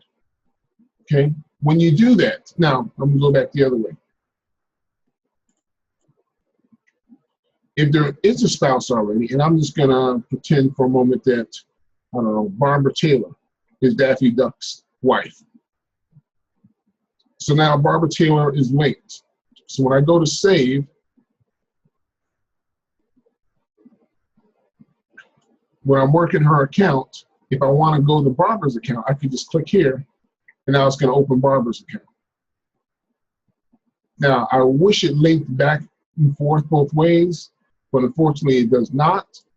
So I'd have to go in here, and if I wanted to link from Barbara back to Daffy Duck, I would have to go in here and do it the other way around. Okay?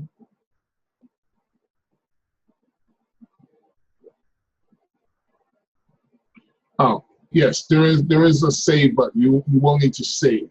Now, let me clarify. When you're in the edit section, so when you click edit up here, you have to hit save. There are, most of the fields though, have a little edit button next to them. So when I put something in here and save it, I don't have to go into a different mode. It's all right here on the screen. I'm going to take that back out since that's not really the birth date.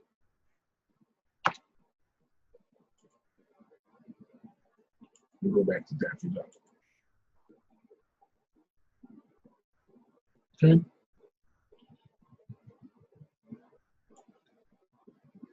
So, question: how do you link it? Again, so if I wanted to link Daffy Duck to someone, actually, I'll do it the other way. I'm going to go from Daffy Duck to Barbara, and then I'm going to link Barbara to Daffy Duck. So Barbara's already in the spouse field. I click here, that opens her record. If I go into edit mode and scroll down to the spouse field,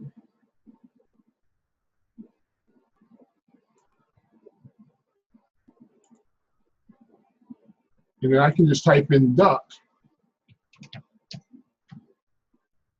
It'll show me all the Daffy Ducks of the world out there. Oh, more than one Daffy Duck. Look at that.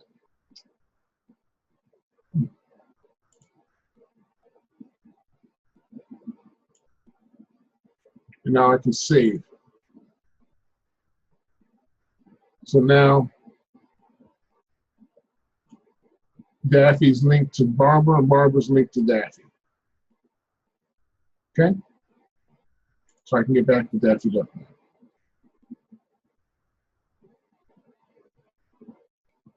All right? All right, so now the next important section. Oh, and I'm gonna need to take that break we talked about here, is the fact-finding section. But before I go into that, this section here is the decision-maker section. So if you talk to a customer and, I don't know, the son, the daughter, the neighbor, someone else is involved in their care, you can actually add that person here and add their phone number. The reason that's important is because, let's say it's a son or a daughter who's associated that helps this customer out. When they call in, the system will recognize their phone number and it'll bring up the parent's account. So you'll know now, of course, you're going to think it's Daffy Duck that's calling, but when you answer, hi, good afternoon, Senior Processing Center, this is John speaking, how may I help you? And the person will say, yes, I'm calling for my mom, my dad, such and such. Oh, okay, is that Mr. Duck? Yes, okay. And that's how you would know. It automatically bring up that person's account because you already know that he's associated with Daffy Duck. Okay? Next thing, very important, fact finding. Okay? I want to spend, I tell you what, why don't we do this? Because this is probably going to take more than 5 minutes for me to go through. So I'll answer this question, and why don't we go ahead and take that, say, 20, 25-minute break, and then we'll pick up from here when I return. Okay? Let's see here. Yes, a lead can only be in one place at a time. So again, what Eddie will look at is sometimes we'll have agents that are on board. He'll assign 100 leads to them. The leads will sit there, and there's no activity. Okay? Then that agent decides that they don't want to do this anymore. They leave. Well, those 100 people still need help. So those leads are reassigned to someone else. Okay? All right, so why don't we take a break here, guys? I apologize, but my mother-in-law is having an episode, and I have to go and pick her up for her doctor's appointment because she can't drive. So I'll be back shortly. Fortunately, it's right around the corner for me. So I'll see you guys in about 25 minutes.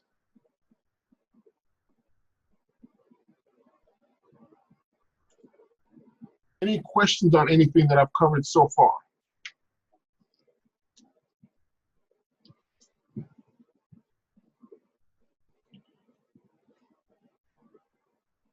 Okay. So what I want to do is I want to dive into fact finding. Okay. And this is very, very important. And I actually talked about this morning in our study hall this morning. Fact finding is our opportunity to both qualify and quantify the needs of our customers. We have agents that are frequently talking to clients and offering solutions, but in many cases, it's very difficult to quantify how the solutions we're offering those customers are benefiting them without you taking kind of a before picture, okay? So that's what fact finding allows you to do. Oh, let me share my screen. Well, I guess I am still sharing. All right, good. So in this section, what I've done is I wanted it to kind of flow with conversation, okay? When we're doing fact finding, the goal is to educate while you're gathering information. So we're, as a part of a compliant Medicare presentation, we're required to explain what the parts of Medicare are, okay? So Part A, you explain to them what the Part A is, and you ask them about, you know, typically if you've worked at least 10 quarters, I'm messing up. So as long as you've worked enough quarters, okay, your Part A premium will be covered. But if you have not, and you are now going into retirement and you need medical benefits, you're gonna you may have a premium. Okay, do you have to pay anything for your Part A premium right now? Do you have Medicare Part A and B? Yes. Do you pay anything for Part A? No, or I'm not sure. Okay, in most cases you're not. Do you have anything taken out at all? If they say about $105, oh, okay, well that's probably Part B, and that means that you've already qualified for your you've already paid your Part A premiums. And so we're capturing that. Now, the importance of this is several fronts. Everyone's Part B premium is not going to be $105, okay? Folks that are starting Medicare this year are starting at the new Medicare rate. I think that's like 121, something along those lines, okay? Folks whose income is higher are going to pay a higher premium. Okay. Hello?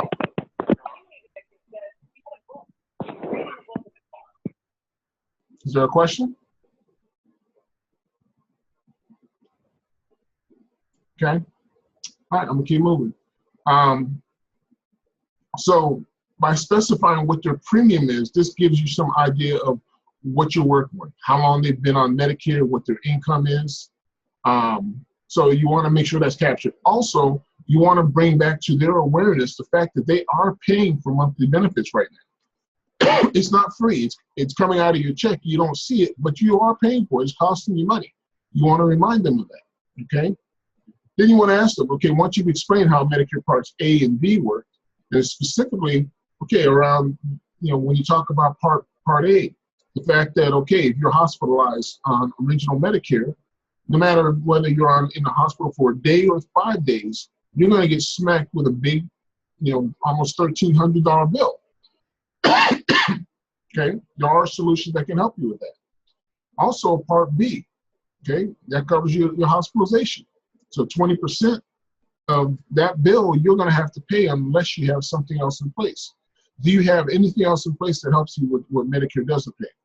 Okay, so categorically now we're indicating, well, what do you have in place right now? I've got Champ VA, I've got corporate benefits, I'm a federal employee with retirement benefits. I have Medicare with Medicaid. I'm Medicare only with a Part D, Medicare A and B. I have Medicare A only, okay? So you can specify what that person has. They have private insurance and MA only plan, or MAPD. They've got a Medigap, okay? State employee retirement benefits, okay? So categorically, you would indicate what they have. So in this case, we'll say they have only Medicare A and B, which means that there is no carrier. Oops.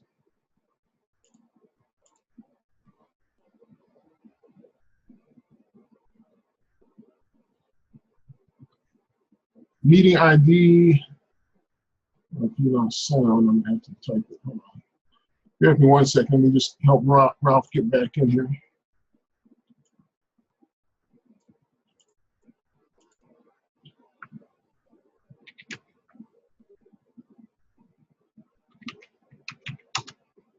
Okay. So we want to specify what they have in place that cover the 20% Medicare doesn't cover, if anything. So in this instance, all they have is original Medicare. So in this particular instance, there would be no current carrier because they don't have anything, okay? Now, if they had something, let's say they have a Medigap plan. Then what carrier is that plan with? And if there's something else that's not on this list, then you want to use other and just put it in the notes. Okay, is anyone else having trouble hearing me?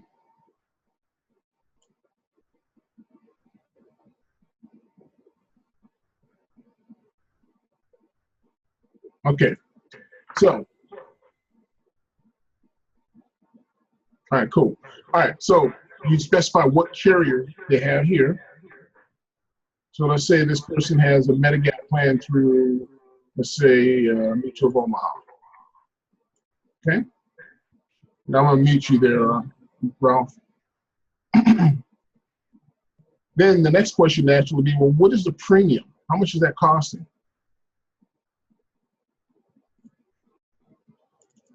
Okay, so let's say it's $180 a month. Okay, now, then you want to talk about doctors, because we've talked about Part B premiums. Okay, do you have a doctor that you go to frequently? Yes, who do you see? I'm saying, okay, Dr. Bonebreak. Okay, now, do they charge you every time you go to see them? How much does it cost you to see the doctor? So you want to indicate how much it's costing them per visit. Okay, then how often do you see that doctor? A year. So how many times a year do you see that doctor? And then what it does is it will automatically calculate the average monthly cost to see PCPs based upon how much it costs per visit and how many visits they're going to see that doctor. Okay? Coordinated care. Do you see a specialist? Okay? Do your specialists talk to one another? Do they coordinate your care? So if you go to see your specialist and he prescribes medication, will he let your regular doctor know? That's important, because that's what we're offering through the HMO model. So we want to find out if they have that already. Okay? It's something to come back to. Okay, no, the care is not coordinated. Okay? How much does it cost you to see your specialist? How much do they charge you each time you visit? How often do you go? And it gives you, again, the average monthly cost. Okay? Now, we'll probably have some indication here as to what they have in place for their Part D. Okay? As we move down to Part D. Oh, wait a minute, right here, Part D. Okay, because if they say they have an MAPD plan, then we already know that their Part D is covered in their MAPD plan. Okay, well, if they're in a supplement, then the question will be, okay, do you have a Part D? What do you give the pharmacist when you go to get your prescriptions filled? Okay, and that will give you an indication. What do they have?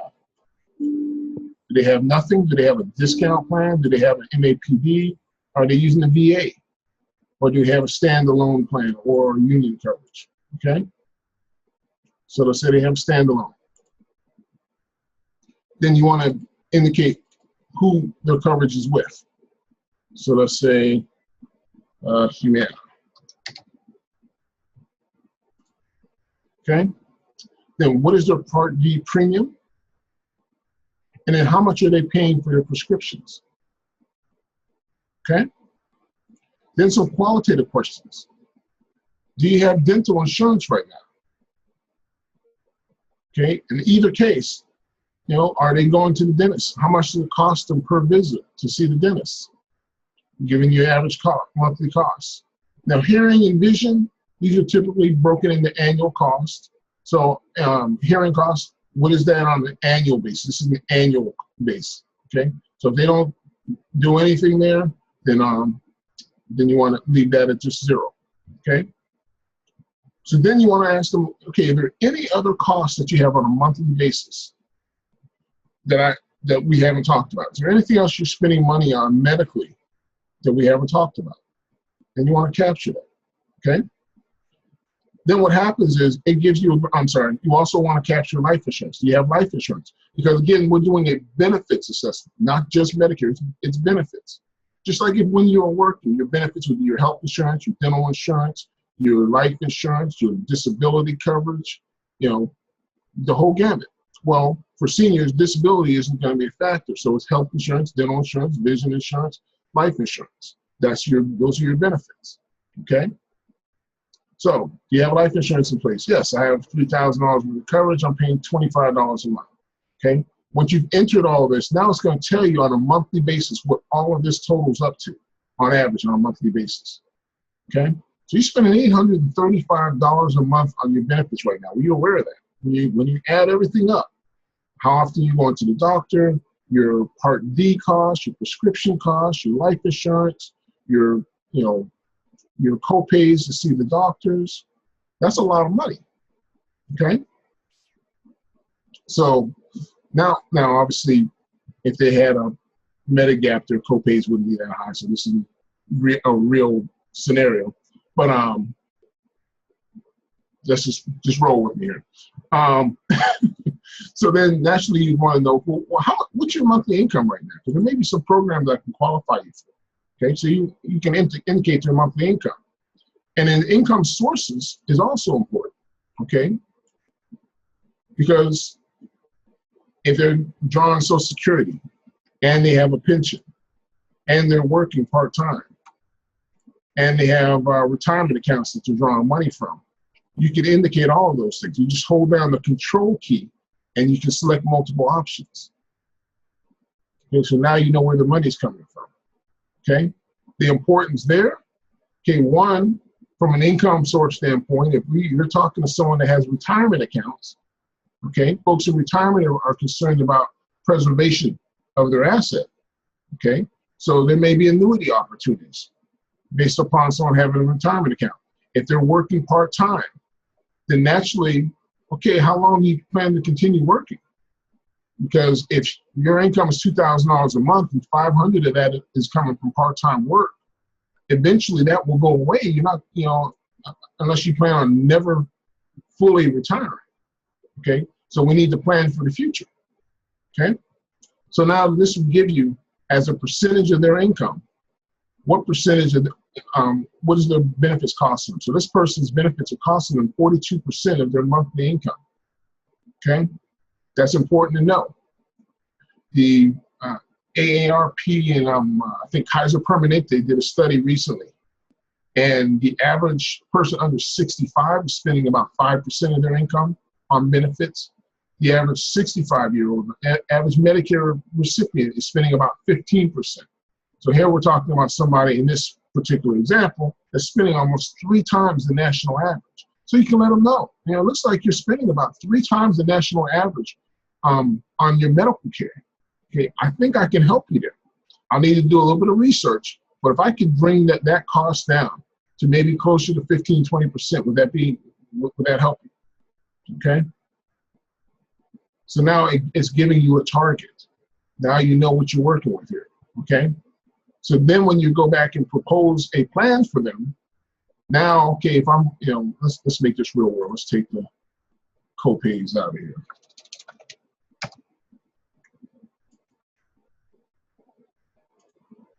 Let's say that I paid it.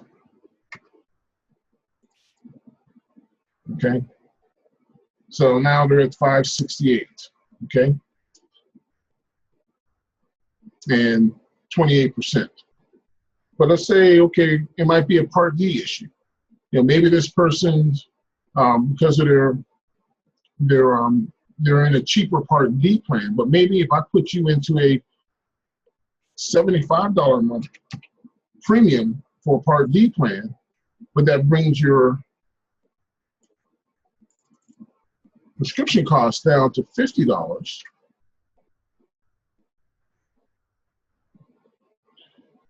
Now, instead of $558, I just saved you $40 a month. I think that's right. I've saved you money. I don't remember what the last figure was. But I've saved you money, okay? Because sometimes it's how they're using their benefits. They're trying to avoid a premium and they're paying more out of pocket in comparison to just increasing their premium and reducing their out-of-pocket costs, okay? But it allows you to be able to quantify where they are. So they've dropped now from 28% down to 26% just by putting them into a different Part D plan. Okay? Now, some other things, dental costs, okay? Like for example, Humana has a dental and vision standalone plan. Now, you're probably not gonna save them money there, but if I'm spending $8 a month on a benefit, if I can get into a plan that's going to be $20, $30, $40 a month, it's also going to give me vision, and it's going to reduce my out-of-pocket here. Okay, it's money well spent. I might be getting a better quality of benefit. Okay, but at least I have everything in front of me, and I know what the moving parts are. That makes sense? Okay, a lot of times agents jump on the phone and they push a product without understanding what problem the product is fixing. When we're talking to the seniors, we have to make sure that, one, they understand how Medicare works. Two, that we understand what their concerns or issues are. And three, we have to make sure that they understand what their concerns and issues are. And then number four, we move on to solutions, okay? Product is at least the fourth step in the process. In many cases, agents make it number two. You have to make sure we understand the problem first, okay? Now down here, this is where we would specify categorically the opportunities, okay? So if I talk to them and they're interested in a supplement, you know, maybe I can save you a couple dollars on your supplement. Maybe I can get you into a dental insurance plan that offers vision benefits. Okay, you're spending $25 a month on your life insurance for $3,000 worth of coverage. Maybe I can save you a little bit of money or get you better benefits. So let's use this person as an example. Let's say Mickey is, I don't know, 65 years old. Okay, what I can do is I can use the Global Premier Benefits quoting engine. So on the right-hand side, let's log in Global first.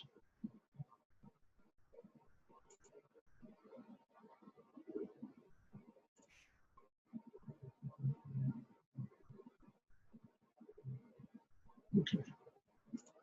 All right.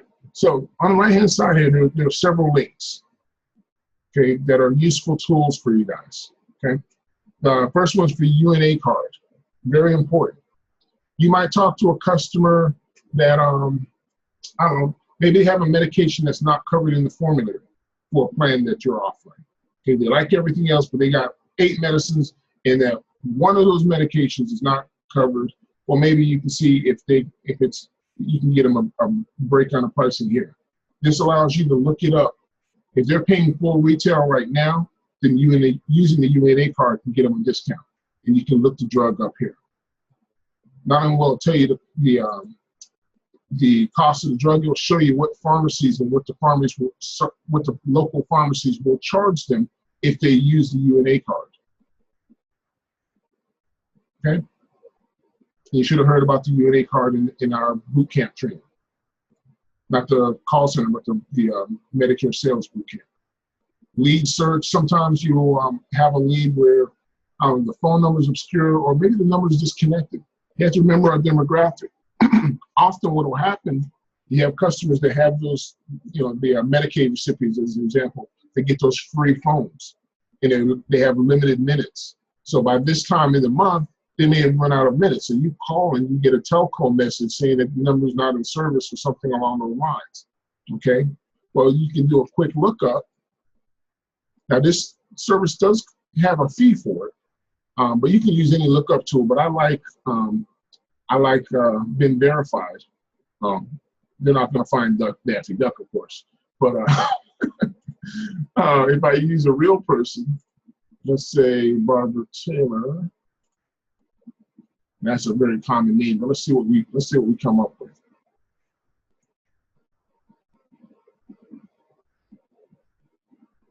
All right, so it's looking for Barbara Taylor, and it basically is passing through the variables of her name and what state.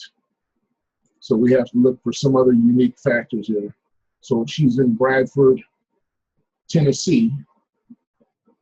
So here's the Barbara Taylor in Bradford, Tennessee. And this one's in Bradford, Tennessee. So I can look her up.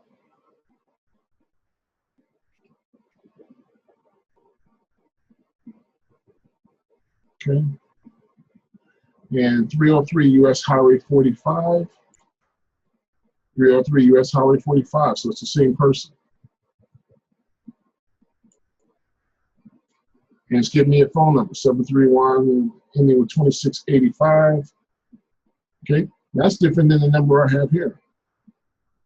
So if I tried to call this person and I didn't get an answer, I now have a new number I can try to reach them with. Sometimes you get an email address. So you can send them an email. Hey, Miss Taylor, this is John Gordine. And you reached out to us for help with your Medicare benefits, and I tried to call you, couldn't reach you. Please give me a call back. Okay? I would not get into a whole bunch of Medicare discussion in the email. It's, hey, I'm just trying to get in contact with you. Please call me. Okay? And that's about all we have on her. That's about all we need. Okay? Other folks, you get a lot of other information, spouses information, social media page, and all kinds of stuff. She's 80 years old, so she doesn't use all that stuff. So that's why it's not a lot of information. Okay? And it is paid. Been verified, I think it's like $25 a month or something. So it's something fairly reasonable. And here's the benefit of that. All it takes is one sale, and you can pretty much cover a year's worth of the cost of the service, and you have unlimited searches. So, and the beauty of that is we have a lot of leads where basically our biggest challenge is getting that person on the phone. When they have those free accounts, a lot of times they'll change companies. So they wrote, I mean, the thing is, we're not cold calling these people. They requested help, which actually is another important field that I didn't go over with you guys. On the leads where they mailed in a card to us, there's a field right here called Click Lead Link to See Lead. This link right here, if you click on it, it downloads a PDF copy of the lead piece the customer mailed in.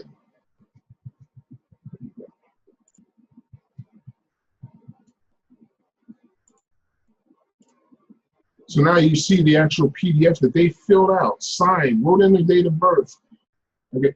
She told us she didn't have an email address. This is her handwriting. She filled this out. Okay? And all she wanted to know about were the new changes in Medicare benefits, and she wanted to get a copy of she wanted a free RX card. Okay? So we can follow up with her and let her know what's changed in Medicare. We can get her on the phone. So this is the number she wrote in, but sometimes they write in the number, you call the number, and it's disconnected. Well, what do you do then? Do you give up on them? No, let's see if there's another number for that person. Try to reach them that way. Okay? Because in many cases, the fact that you can't reach them is why they need so much help. They can't afford to keep their phone on. You know? So we definitely want to find other ways to get a hold of these people. Okay? All right. Moving along. We still have a bit to cover yet. So I've gone through fact finding. Some of the other links here. You can run quotes from here. I need to add the final expense, but you can still get to it through here. Now, one tricky thing with this is just to make sure everyone understands. When you first click on this link, if you have not registered yourself by going to globalpremierbenefits.com and clicking on the quoting engine tool to get to this page, if you come straight from Zoho, what happens is this service is only for agents coming to us through Global Premier Benefits. So if you go straight there, the system doesn't know that you're coming from Global Premier Benefits, so it's going to ask you to log in. But if you go through the website and then click on the link, then for the rest of that session, it'll bring this page up. And then all you have to do at that point is basically provide missing information. So in this instance, I don't have a zip code included for Mickey Mouse. I'm sorry, for Daffy Duck. So that's why nothing came up over here. So let me see, I'll put 21117. Okay, so now it knows where I am. And all I have to do is make sure the other parameters I'm looking for are accurate. Okay, and then I can get that quote. And what it's going to show you is all the available options. What's missing here? Oh, 64.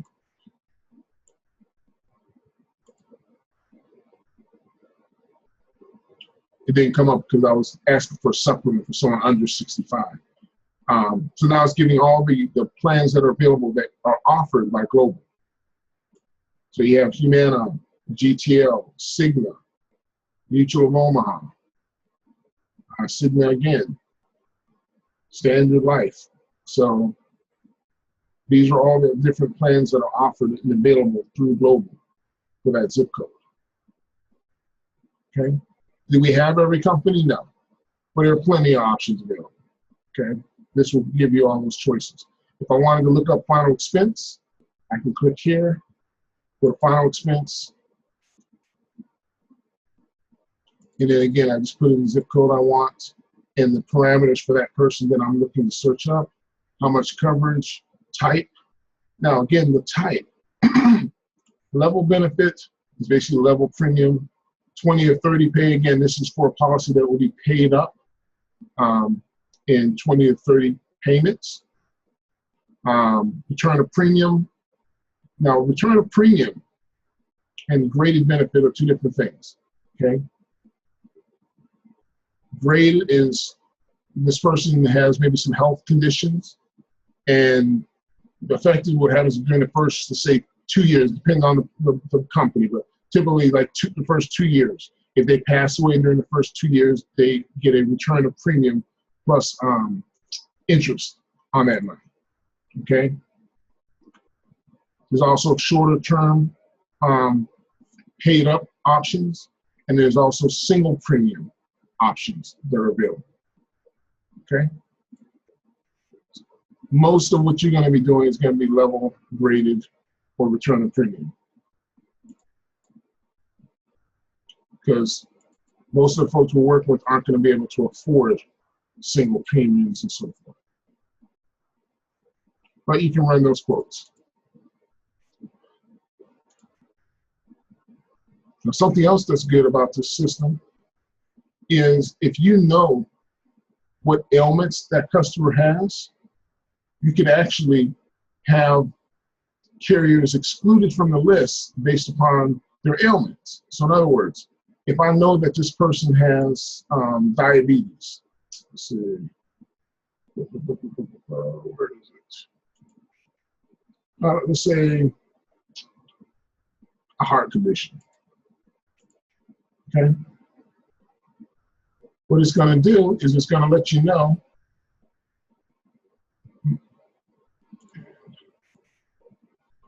heart condition.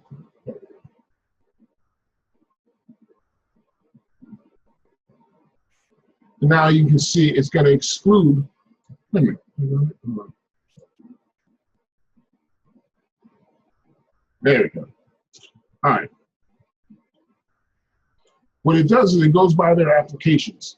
And typically in any simplified underwritten life insurance policy, they're going to have questions. So it's letting you know whether or not there's a question related to that issue, that that ailment on their application.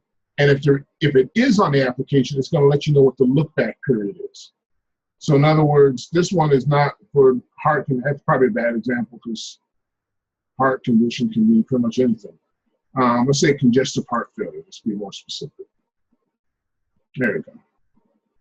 All right, so for congestive heart failure, okay, if that person was ever diagnosed with congestive heart failure, then they would not qualify for Forrester's simplified underwritten policy, okay? Same thing for United Mutual of Omaha, same thing for Standard, but Settlers Life, as long as that diagnosis was more than 5 years ago, they can still qualify for a level benefit for Settlers. So the premium is higher for this particular plan, but they wouldn't qualify for these other plans anyhow. Okay. Now, if you don't have the question is that what if I don't have a contract? Well, I mean, you're just seeing what's available through Global. The recommendation would be to get contracts because There are going to be scenarios. This is a prime example.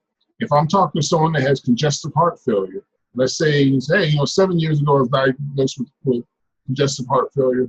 I'm under treatment, everything's under control. Yes, these lower premiums are available to folks with level benefits, but because I've had congestive heart failure, these companies won't take me. So that $37.81 for Mutual of Omaha isn't available to me because they won't take me.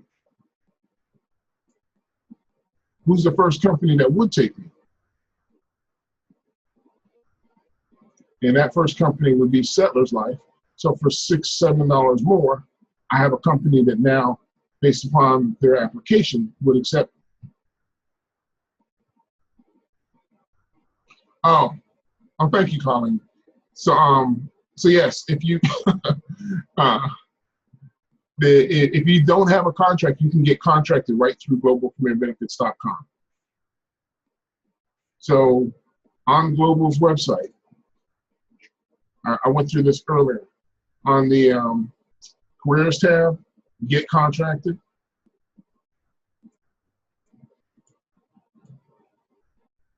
Step 2 takes you to our contracting platform. Now, if you've never logged in to our platform before, then you want to click the new user button and just follow the instructions from there. Okay. If you do have a login and you've forgotten your password, then just click the password recovery button. Otherwise, just log in, and then you want to request an appointment. Okay. Now, for guidance on how to navigate our system, you can click on this link, and it's going to take you to a tutorial video. Welcome to this short video overview.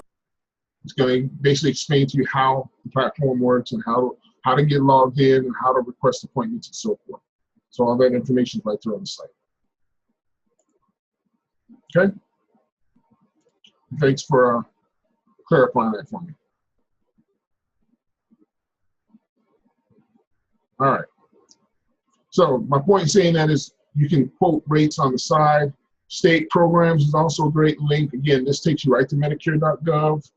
You specify what state the customer's in, and it'll let you know what state programs are out there. So I use Maryland as an example. Typically, we think about Medicaid and LIS as programs, okay? But in the state of Maryland, they have what's called a state pharmaceutical assistance program. Okay, in the state of Maryland, the customer can their income can be, I think, as much as 3 times the federal poverty limit. Okay, that puts them into like the $30,000 a year category. Okay, so now you're talking about a person that can be making $30,000 a year, and they can still qualify for a state pharmaceutical assistance program that will pay up to $40 a month of their Part D premium. Okay. And also, it gives them coverage through the donut hole. And it creates a special election that allows them to enroll into a Part D or a MAPD plan.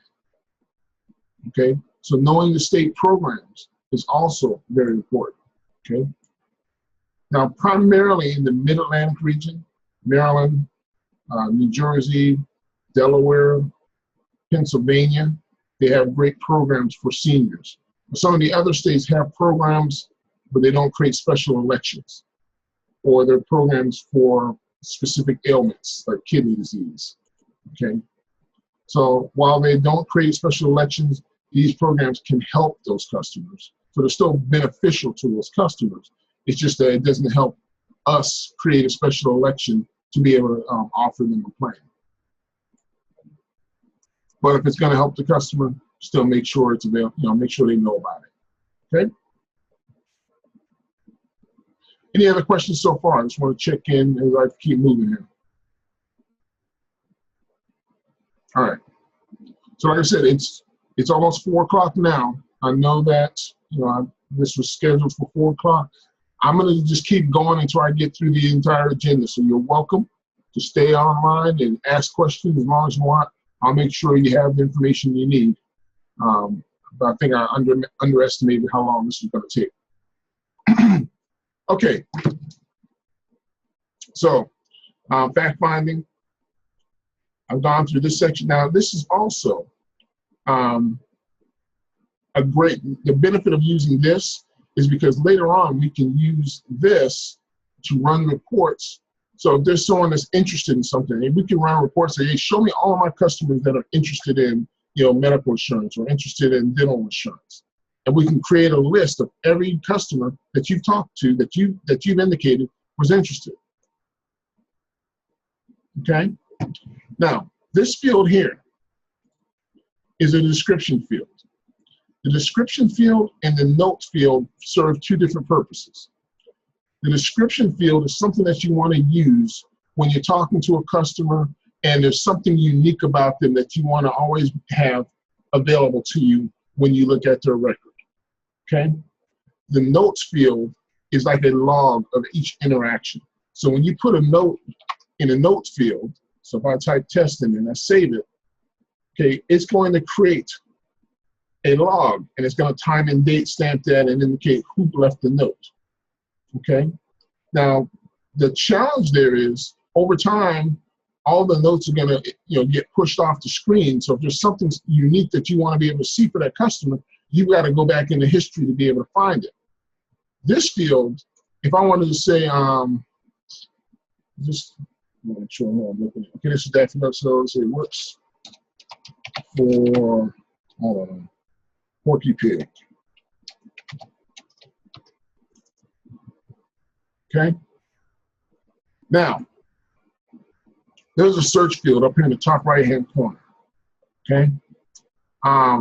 Maybe I'm saying, I remember there's somebody I was talking to. I remember he worked for Porky Pig, but I can't remember who it was. So I can type Porky Pig in. And what happens is, everywhere Porky Pig comes up,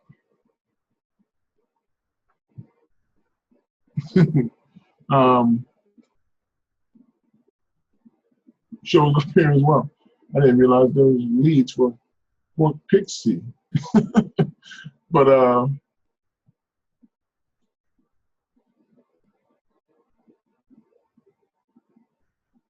that's available to you. Interesting. Okay. Let's see. Let's go back to Daffy Duck here.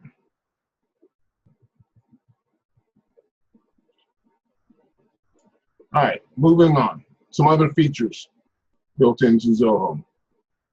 Attachments, okay? Attachments work very similar to attaching something in an email. So if you have a document, now what a lot of agents use, and some agents work faster writing things down. So you might have a whole page of notes that you've written for this customer. And instead of having to transpose everything and type it into the notes, what you can do is you can scan it and just attach it to that customer's record so you can get to it later on, okay? I had customers that I've talked to that I asked them for the prescriptions, and they have a piece of paper with all their doctors on it. I mean, all their medications and doses and everything on it. And I've had customers actually just fax it to me in the past. They fax me a list of their medication, then I just attach it to the record, okay? So again, that's a good usage for the documents. So anything you want to attach for that customer. You write an application for a customer, a physical application for that customer. You want to keep a copy of it on record. You can scan it, attach it to their account, okay? Activities, I talked about this briefly earlier. When you schedule an appointment for a customer, you're adding a new event that comes up as an activity, and it shows up here, okay? Tasks are like a honey-do list. So an event is, hey, I have an appointment with Daffy Duck on Friday at 2:30. A task is, I need to mail a reminder letter to Daffy Duck tomorrow or before I leave today. So I'd add a task, mail reminder postcard. I specify what date. I'll give it a task type.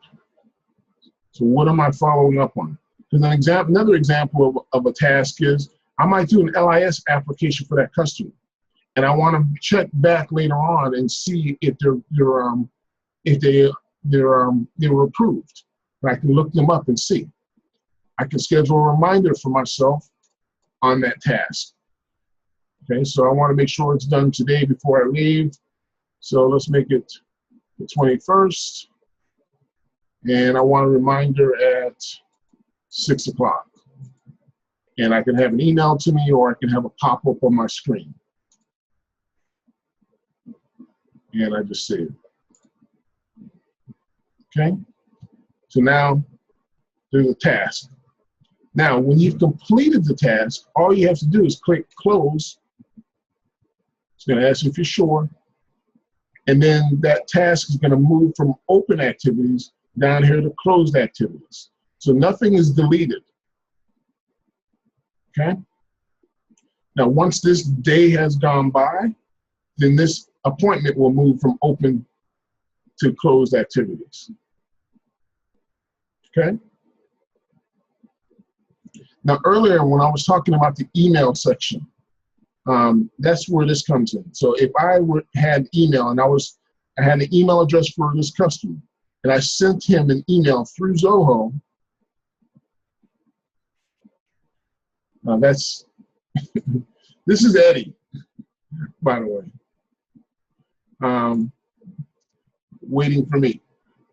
But if I sent or received an email from that customer through here, this will basically, all those interactions will basically be captured here. So I can basically pull up this customer's account, and this will actually, I'll be able to see everything that's going on with that customer from an email perspective, okay? If I'm using email and that customer, again, this is for folks that are really savvy. A customer invited me to a meeting, then I'd have the meeting invitation here as well. Okay. Couple other things on Zoho that I want to make sure everyone understands. Okay, you've seen chats popping up. Built into Zoho are chats, is a chat function. So there's individual chats and there's group chats. Okay. Now, group chats, when you join a virtual call center, you'll be invited and added to our group chat. So that's everyone in the virtual call center. And basically, like if you have a customer that calls in and you're on the phone, we try to transfer the call and you're not available, we'll send a chat either to the group, or if that agent that got the call has already added you to their chat list, they'll send you a chat directly. Say, hey, I have so-and-so on the phone. Okay. So like, here's an example. So William Vargas, someone called Charles McCray. Okay. And and actually you'll notice when I hover my mouse over the number, that's Cinetti, our phone system. Okay. That little purple cloud thing right here is Cinetti. So when I hover my mouse over the phone number, it tells me who the customer is and who their agent is. So apparently this customer has been in our system for a while. Eddie Malikan is our marketing manager, and he's calling back. So it's a lead that was assigned to another agent. The customer is calling back, but the agent that enrolled them or helped them is no longer with the company. So if I pull this person up as an example, so I can go up and I can search for that number.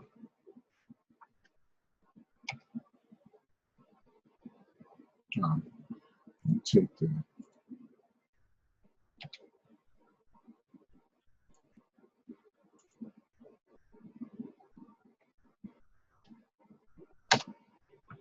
There we go. Which is another great point. Okay. Formatting, when you're putting phone numbers in. Okay. When you're adding a phone number in Zoho, don't put dashes or anything in it. Okay. Systemically, the system automatically will format the phone number and add the dashes into it. See how it's here? But when you key it in, you don't put any dashes in there. Otherwise, when you search, and you have, because some people put dashes, some people put periods, it's just straight phone number, just digits, okay? And it'll automatically format it for them, okay? So in this instance, another agent, this lead has been assigned over to another agent now, to Fran. and she just called this guy.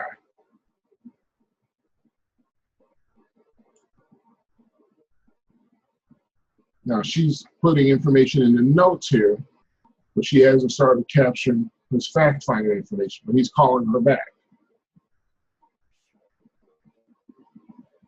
Okay. All right, moving along. So chat. If you wanted to chat with an individual, there's two ways of doing that. Okay, if you know the person who you want to chat with, so you see this person in the chat group and you say, hey, I want to talk to that individual.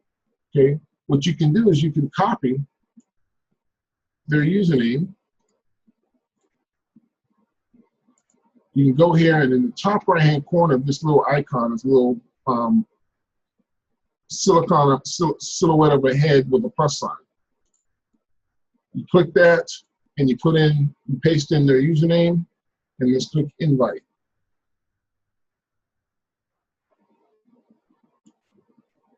Oh, I'm sorry. Whoops, 1 second. He's in a different way. The preferred way, let's go back to that, is there's what's called the telesales phone directory. So everyone in the call center is listed here with their extensions, their email addresses, who their upline is, and where they're licensed. So all you do in that instance is you'd find the person by name, you highlight their email address, Control-C, paste it in, and it's in the invitation to him. Okay. Now in this instance, William's already on my chat list. He's already a chat friend of mine. If you want to chat with the person one-on-one, it's by invitation only. Okay. In the chat group, anyone in the chat group, can chat with anyone else through that group. But again, it's not a private one-on-one conversation. You're talking to everyone in the call center. If you want to chat with that person one-on-one, then what you have to do is look them up. So William Vargas, you find him on this list, get his email address, you send him an invitation. Now what will happen is, on the left-hand side of the screen, there's a little clock down here. This is basically indicating any chat messages that you've missed or any alerts that you've received. So if someone wants to chat with you, a little message will pop up here saying that, hey, so-and-so has invited you to chat, and you can accept or decline. If someone's chatted you one-on-one and you missed their chat, you can find it here and you can reply, and that brings the message back up. And now you're able to have a conversation with that person one-on-one, okay? You also have control to the left here.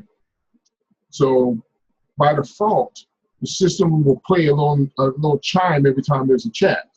But some days it gets a little busy in here and there's all kinds of messages going back and forth, and it can get annoying hearing the bell chime in all day long. So you might want to uncheck that, okay?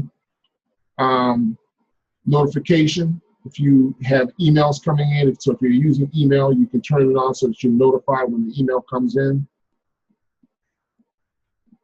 Or if there's someone that you want to chat with.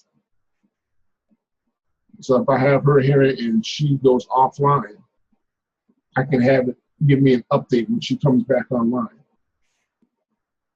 Now to that point, when I click on this icon here, at the top is showing me, and I can indicate my status with the drop down here. So if I don't want anyone to chat me, I can just say I'm busy. Or if I don't want my name to even show up on the list, I can make myself invisible and nobody can see me to send me a chat. Okay? Don't advise that. Because when they have a customer on the line for you, you want them to be able to find you. Okay? So I know I'm all over the place, and I know I'm going through this pretty quickly here, guys. The key is you're not going to be experts on this today. One thing that you're going to have access to is the tutorials. okay? And I'm going to continue to build this library. Now, what happens is the tutorials is taking you to another web page, and because Chrome, there's videos and there's links in there, Chrome is saying, hey, there's some links and so forth on that other page. I don't know if that's safe or not. So this little shield comes up.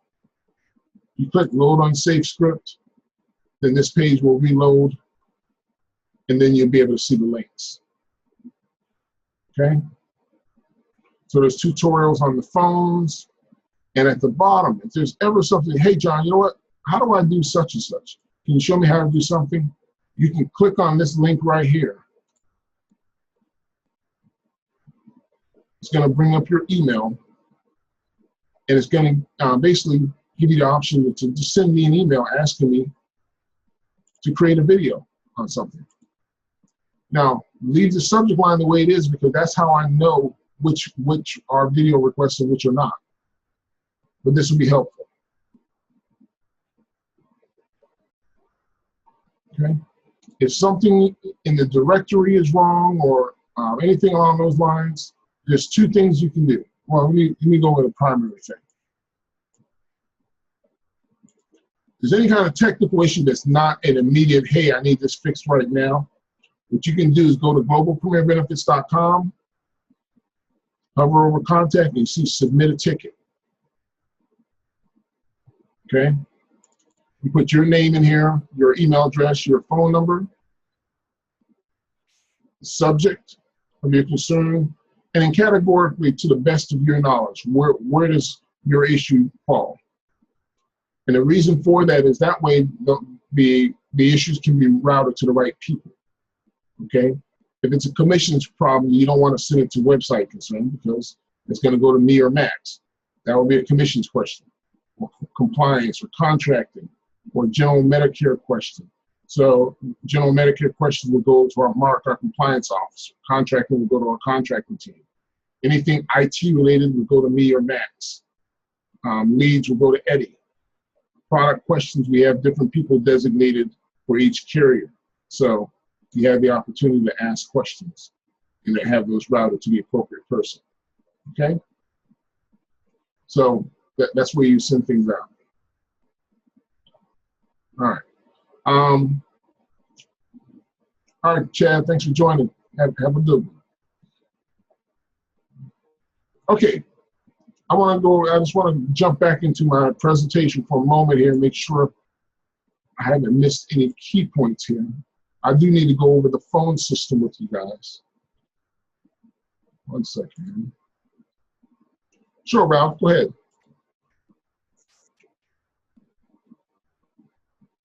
You had a question?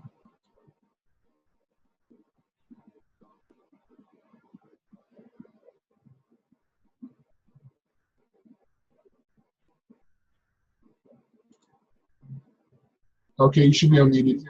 All right, can you hear me now? Yep, I can hear you. Okay, good. I'm going to make the question quick because it's a multi-question.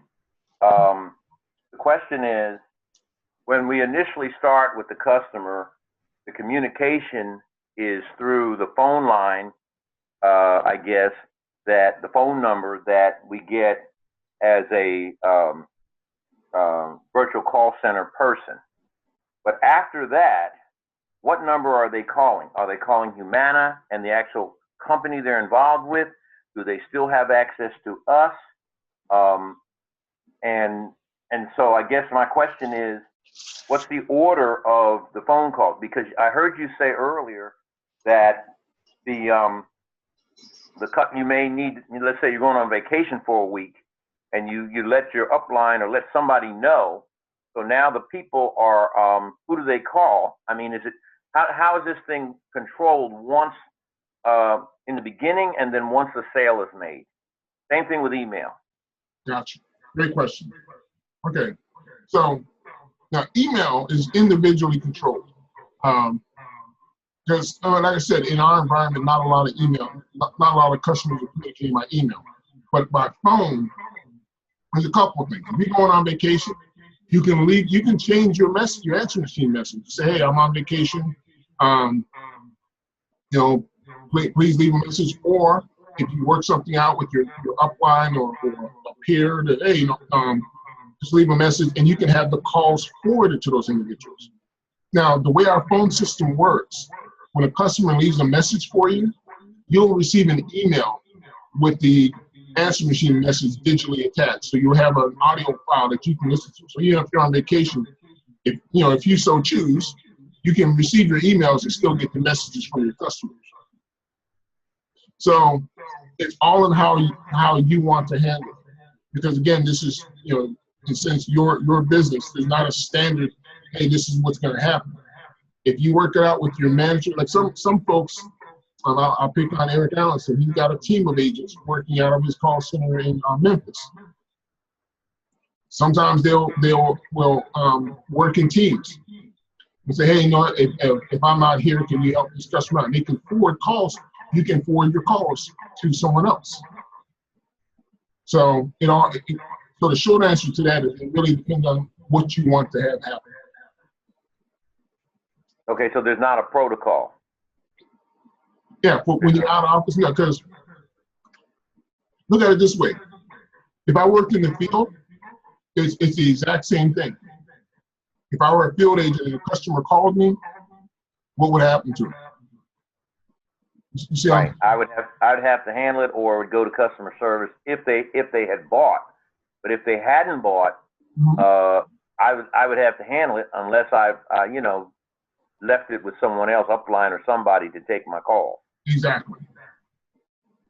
So okay, so that's we don't have a protocol. It's not like they call this one number until you write them, and then from that point you direct them to the company directly, and they don't talk to you anymore. No. Because their needs may change. Like I might talk to a customer, I help them enroll into a Medicare Advantage plan. Okay. Maybe they have an issue that they're running into and they need help on the Medicare Advantage plan. Or maybe they need life insurance.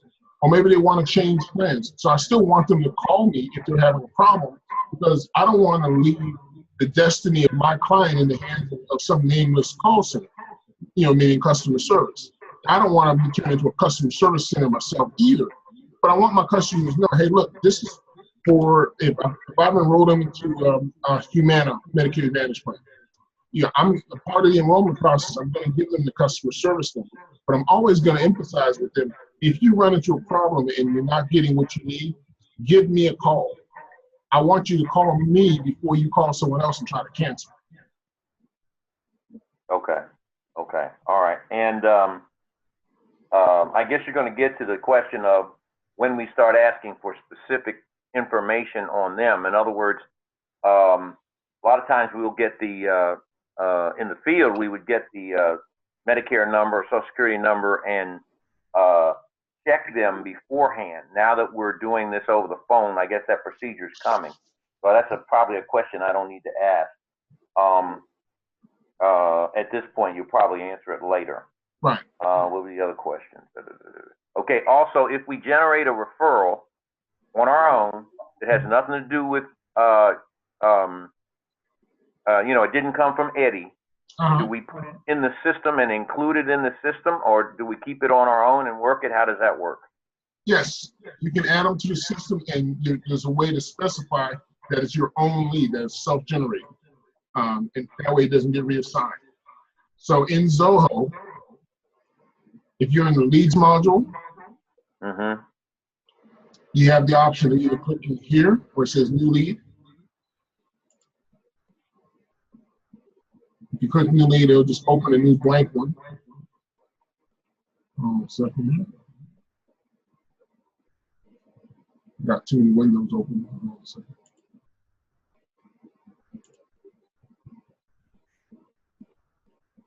All right, why don't you open it up? Oh, I'm sorry. It's covered by my finger. It's loading.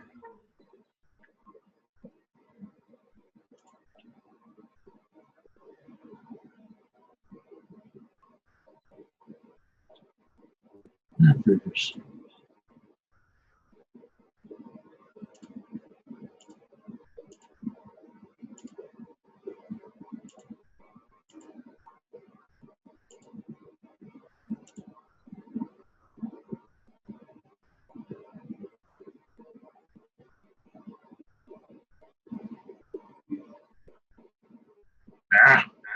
Let me come out and come back in.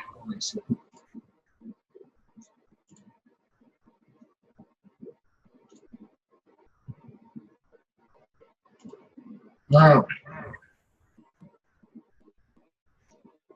Okay, so if I'm in a lead, in the lead section, I can create a lead from here.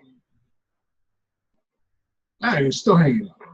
Well, my system's lagging right now. There we go.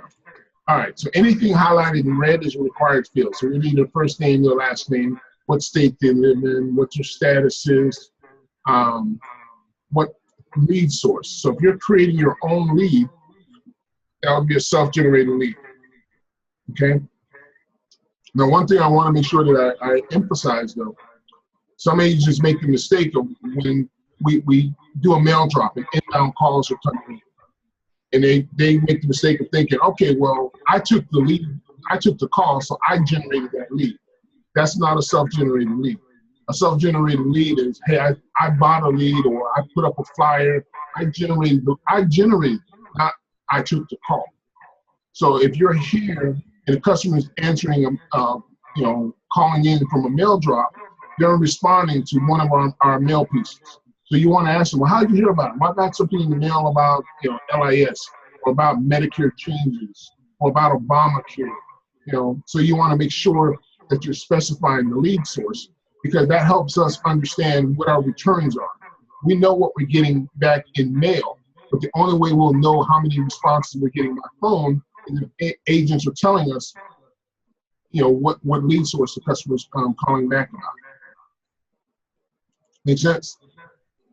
So if you do referral or self-generated, those are not reassigned, because those are your own leads. Great question.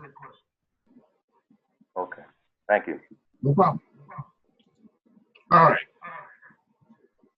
So let's move forward here. Okay, so I talked about this in general. In Zoho, it's about the data. If you don't capture the information, it's not going to help you. I'm going to mute you there because we're getting an echo there. So by capturing information, it allows us to better target our marketing. And if our marketing is better targeted, that means you're going to get customers who are better suited for what we do. And if you're talking to more people that are better suited for what we do, then it means you get better sales results and better product placement, okay? So if you have the right customer getting the right product, you're going to wind up with better retention overall. So it all starts with the data, okay? If you guys are capturing good information, because one of the things that I'd like to be able to do eventually is to be able to say, okay, you know what, our average customer comes to us with a average, a medical expense ratio of 30%, 40, whatever the number is. And through our assistance, we're able to typically cut that in half. Okay, that would be nice to be able to say. But I can't say that until we have the data.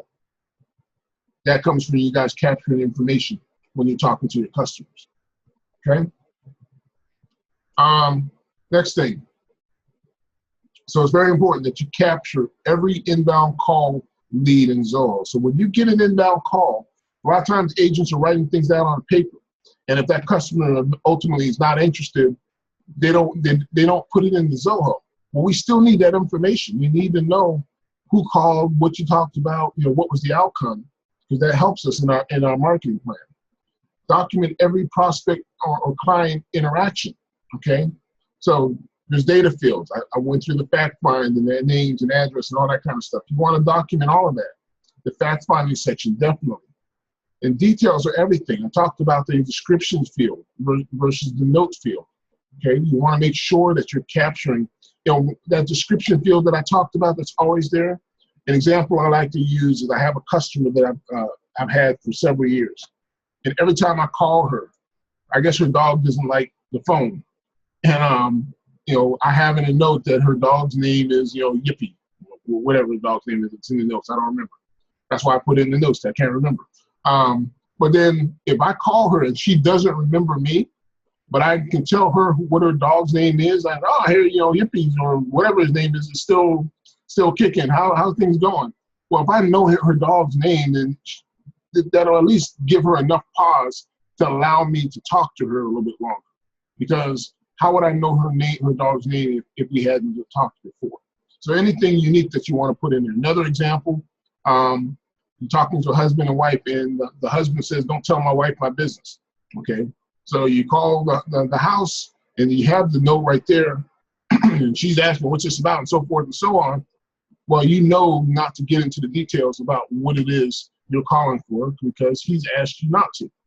Okay, so you want to make sure you're using that. The virtual call center is more of a farming process than hunting. Okay, we're planting seeds by talking to these customers. Follow up is where most agents fail. If you're not scheduling tasks for yourself, the challenge you're going to run into is there's going to be opportunities, sales opportunities you're going to lose out on because you didn't follow up with that person because you lost track of them. If you're scheduling tasks and appointments for those folks, it's much more difficult for you to lose track of those people. Okay? I'll give you a prime example. Let me bring Zoho back up again. Second here.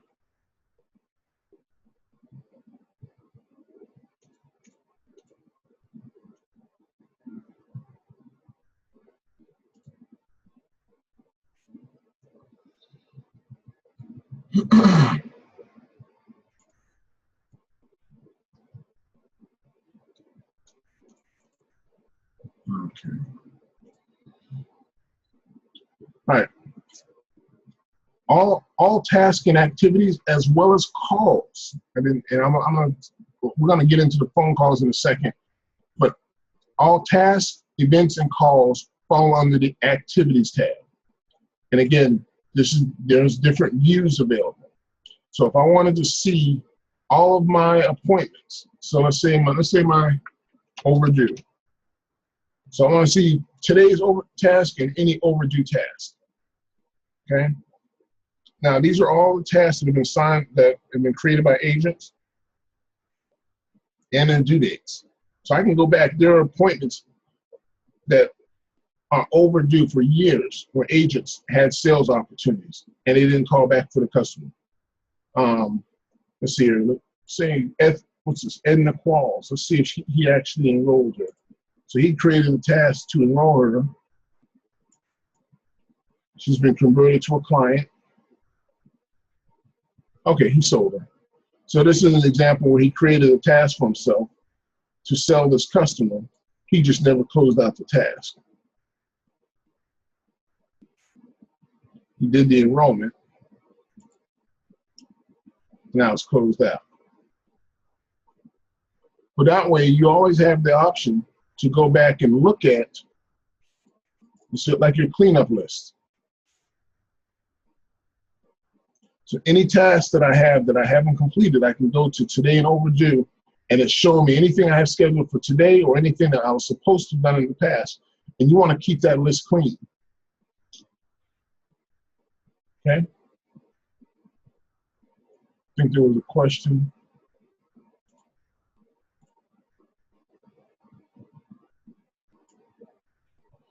Let's see here.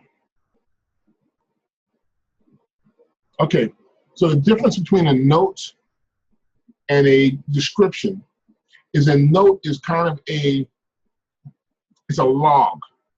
So, hey, this is what we talked about the last time I talked to them, okay? But if there's something, hey, anytime I pull this account up, I need to know this about this person. That's what you put in description. Description is something specific that you need to always be there visible on that customer anytime you pull that record up. So you just pull up a record. Trying to find one that has a lot of notes on it. Because what happens is it's only going to show a couple of notes here, and then it's going to have like a page tab asking if you want to go to the next page. So if you have something that you want to be able to see anytime you pull up that record, it might be buried in the notes. That's why you put it in the description, because this is persistent. It will always be there until you delete it. So it's one place you can always, like if they, they have a nickname, you might want to put that here in the field. So their name is Dorothy. She says, call me Dottie or call me Dot. Okay. You want to put in a note here, please call, goes by a dot, okay? That way you always have that. If you put in the notes a year from now, if you have a lot of conversation with it, it's going to be buried and you won't be able to find it quickly, okay? All right. Let's get back into this real quick.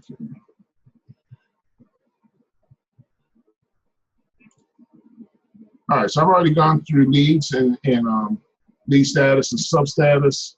I've talked about the home screen, dashboard, leads versus, okay, clients. Okay, this goes back to your question, Ralph, about where you capture Medicare numbers, Social Security numbers, things along those lines.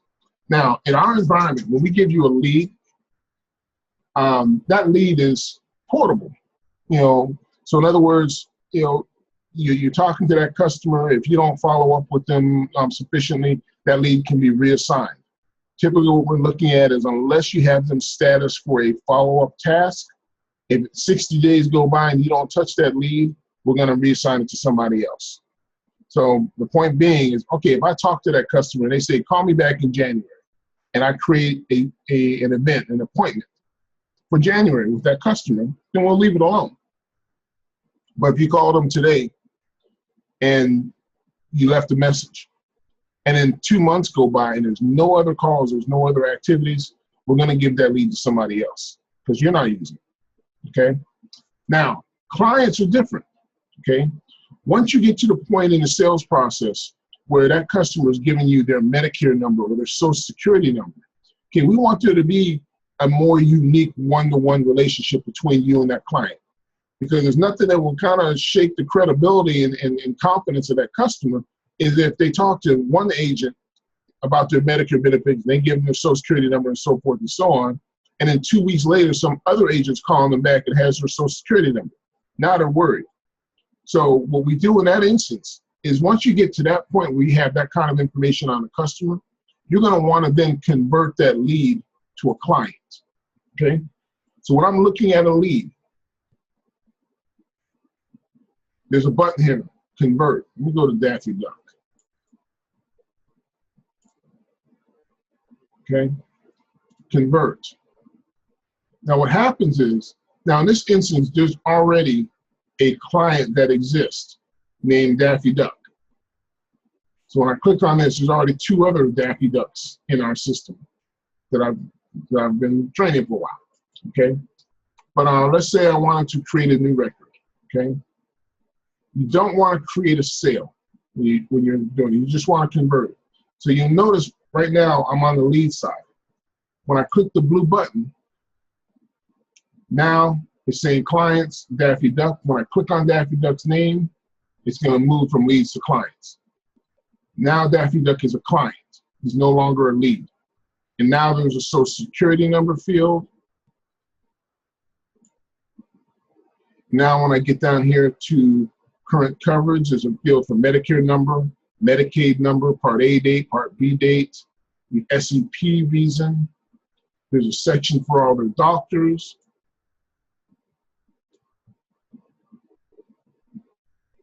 Okay. Medication. So once we get that deep into it, and now I'm capturing all that unique information. This is now our client. Okay. And as long as you're here, you keep your clients, okay?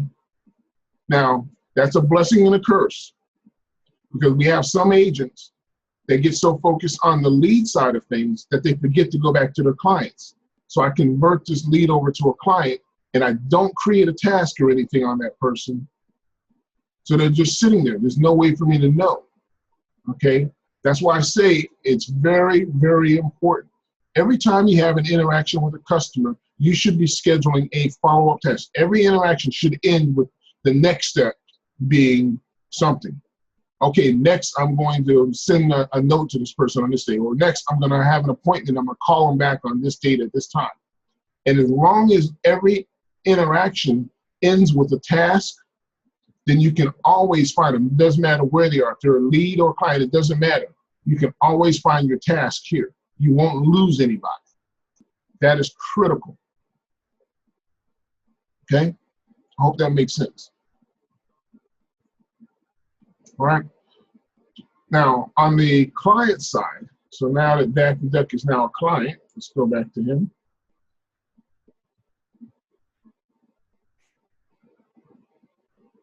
When I go through this section, this is where I'm going to make sales. I sell my clients. So let's say I've sold him a supplement. Okay. So let's say I've sold him a supplement and a Part D. So I sold a sup and Part D. In the notes, I'm going to want to catalog what I sold him. Sold him Mutual of Omaha Part G, monthly premium X amount of dollars per month. Part D with Humana, monthly premium such and such. You want to specify all those details there. Okay. Now what happens is, by me statusing that I've sold him here,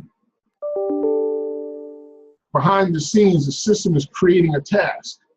And you guys won't see this. But LaShawn, who handles our client accounting, behind the scenes it says new Zoho agent sale. So because I status that person as being sold, it's created a task for LaShawn.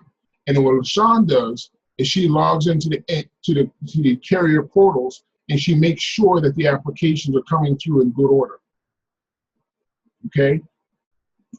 So that's why it's important to put a note in there what carrier, because if you just say that you sold a Medicare supplement, she doesn't know which company to look for. And if you say the premium is, $180, she wants to make sure that what they're showing on their side is $180. And if there's a problem, she'll let you know.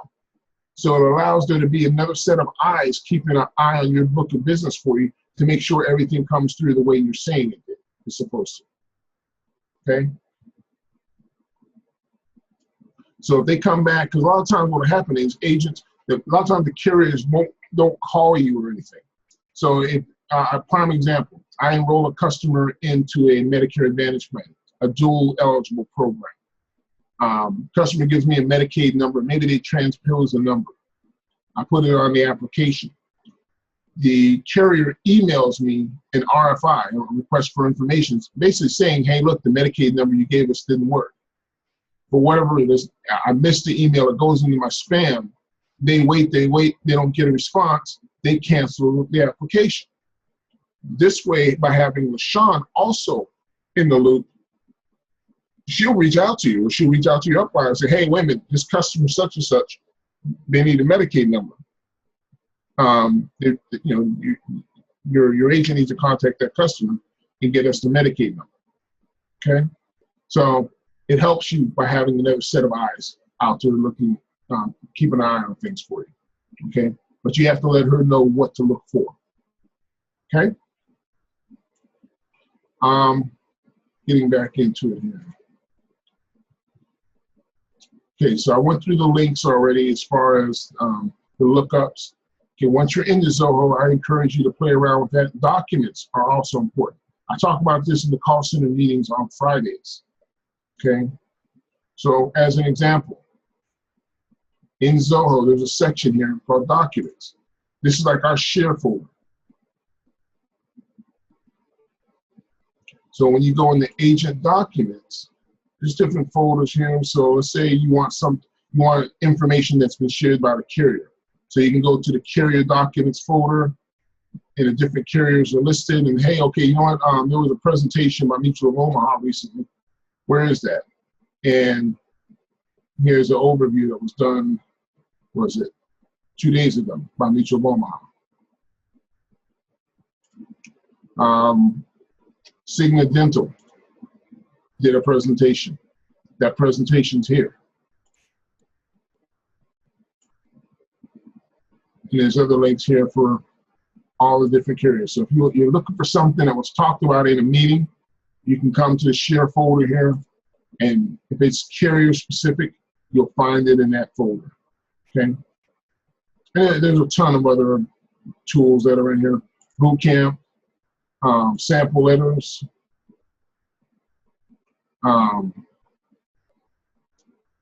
What else? I mean, there's a we've been compiling a library for 4 years, so there's all kinds of great information in here. Okay. What else? Sales. Oh, okay. So what happens is when LaShawn, so you status the client as having sold them a Medicare Advantage plan, okay? LaShawn then will create a sale. In his sales tab, you'll see any of your sales, okay? So initially, it will be listed as reported sold. So what's today, the 21st? So Darlene had a sale earlier today. She sold a Part D plan, okay?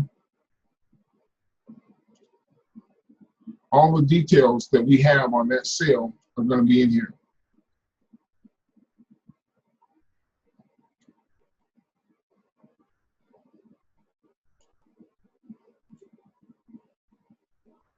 Not sure why someone did that. Okay. So you can filter your list. So if I want to know, on the right-hand side, there's a little magnifying glass. So if I wanted to say, okay, show me all of my paid sales. So there's a stage. Reported sold is a stage they're in until they move on. Sometimes it'll go to decline if it doesn't go through. But if it's subsequently paid, when she gets a commission report showing it's paid, then you'll get the status of those sales will be updated to show paid. So that way you can look at your entire book of business, say, okay, these are all the applications I've written, and this is what commissions I've gotten paid on my different applications. Okay? So again, you have her partner with you to help in that regard. I've talked about activities. Now, the one activity that I didn't talk about yet is calls. And that kind of goes hand in hand with our phone system. So I'm going to move forward to our phone system. And now that's where we'll wrap up today. Okay? So let me move forward here.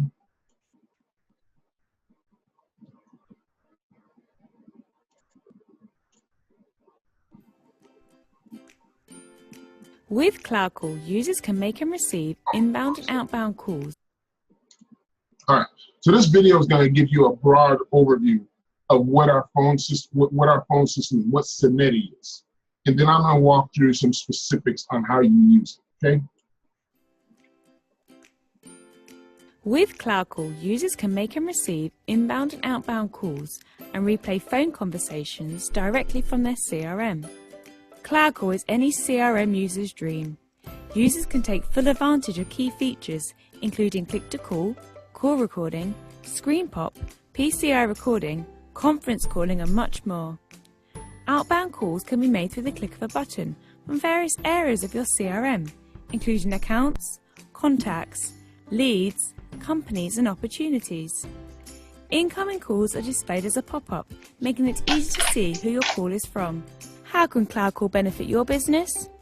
There is no need to change your existing phone system.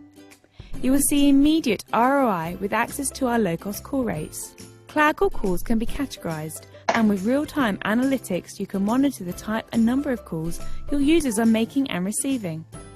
Staff can use their own mobile or home phone for work calls with no data transfer or call charges from their device or phone line. Cloud Call calls can be paused and unpaused, helping you stay compliant. With Cloud Call, you can easily download call recordings and replay at any time, meaning you always have a call on file. For more information or to book a demo, please call our sales team.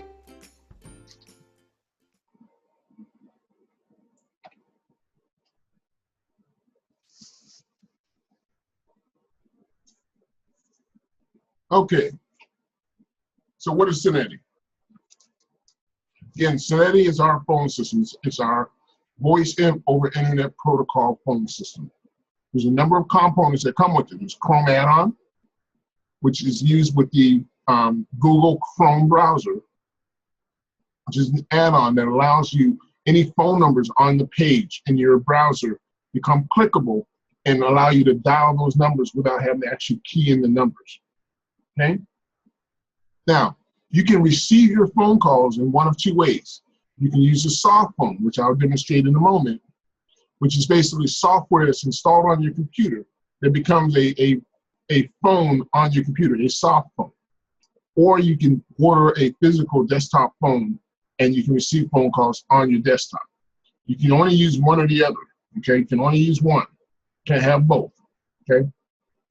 Now, features, it has click to dial, screen pop, so when you make an outbound call or you receive an inbound call, if the phone number for that customer is in our system, you're gonna get a screen pop with a link that allows you to pull up their record without having to look them up. It's integrated with our Zoho system already. Allows call recording where you can listen to the actual calls and download the calls if you want. You can categorize the outcome of the calls, which is very important. I'll show you why in a moment. And it also has what's called local presence built into it. What local presence is when you make an outbound call, the system will recognize the area code that you're dialing, and it'll present one of our company phone numbers that has the same area code or an area code local to that customer. So what happens is, in most cases, if we make an outbound call to a customer and we're showing a toll-free number, many people won't answer the phone, okay? If I make a call to Tennessee from a Maryland number, that person looks and says, I don't know anybody in Maryland, I'm not gonna answer the phone. But if I call you and you're in Memphis and I call you from a number that's in the surrounding area of Memphis, you may not recognize it, but you're a little bit more inquisitive as to who it is, okay? So local presence does that for you automatically. Now, these are a couple of management functions. When your manager is working with you, okay, there's whispers. So you can be on a call. Your manager can log in, it can listen to the call and monitor and give you feedback. The whisper function allows them to actually talk to you, but the customer,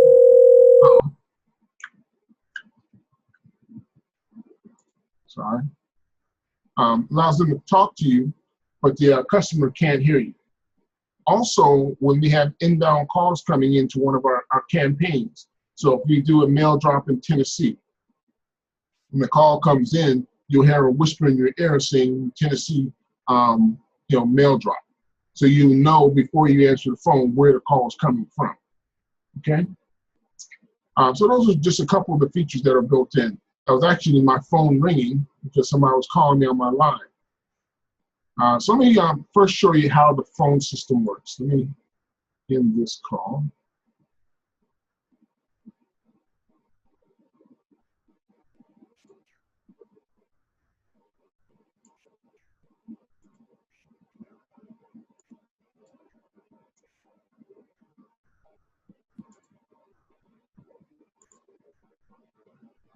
All right.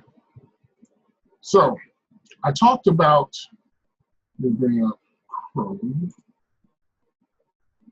I talked about the Chrome add-on, okay? This little purple icon right here launches this page. And this is the Chrome add-on. This is what enables us to be able to click phone numbers on records in Zoho. So if I pull up any one of these leads or records, oh, it's a cell. Let's find the lead. Okay, so you'll notice this little purple icon comes up in front of the phone number, okay? That's because the purple cloud, this tool, is identifying anything on the page that looks like a phone number. And it makes it clickable and allows you to be able to just click on that icon and it places the call. This is your soft phone. Now, the soft phone is basically your behind the scenes phone, okay? Now, for agents in our call center, effectively what most of them do, they have their phone set up for auto answer, okay? Which means that if I click a number, the call is gonna come into this phone, but my phone will automatically answer and then the system will call the customer and connect me with the customer. Now, what happens while I'm on those calls is a window similar to this will come up. It's going to look a little bit different.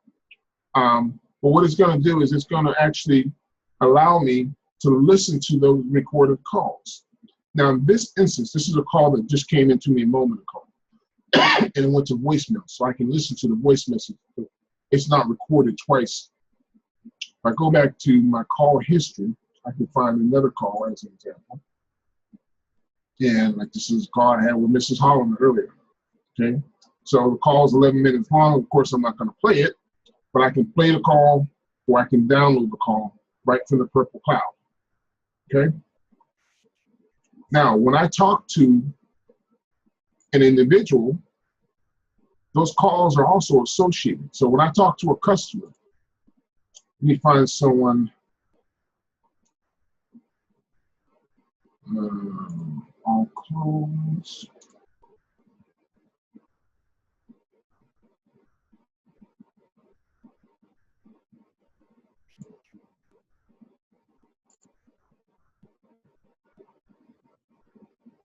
Okay.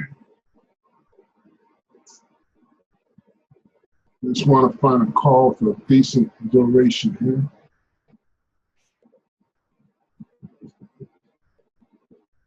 Okay, so here's one. So here's a call from Glenarda, and she made a call to someone on a number that's not in our system.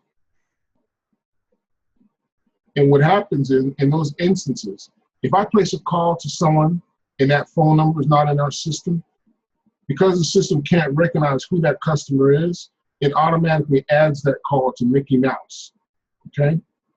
Now, hopefully, since then, she's added that phone number to the record, and I can look that person up, and then I can reassociate that call with the right person. So she talked to Teresa Martin, okay? So I can go back to that call,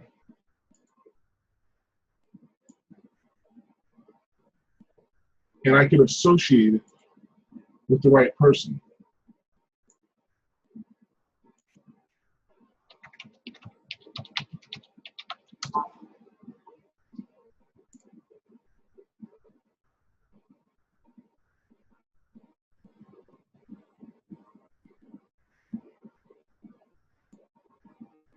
I just want to make sure it's the right person.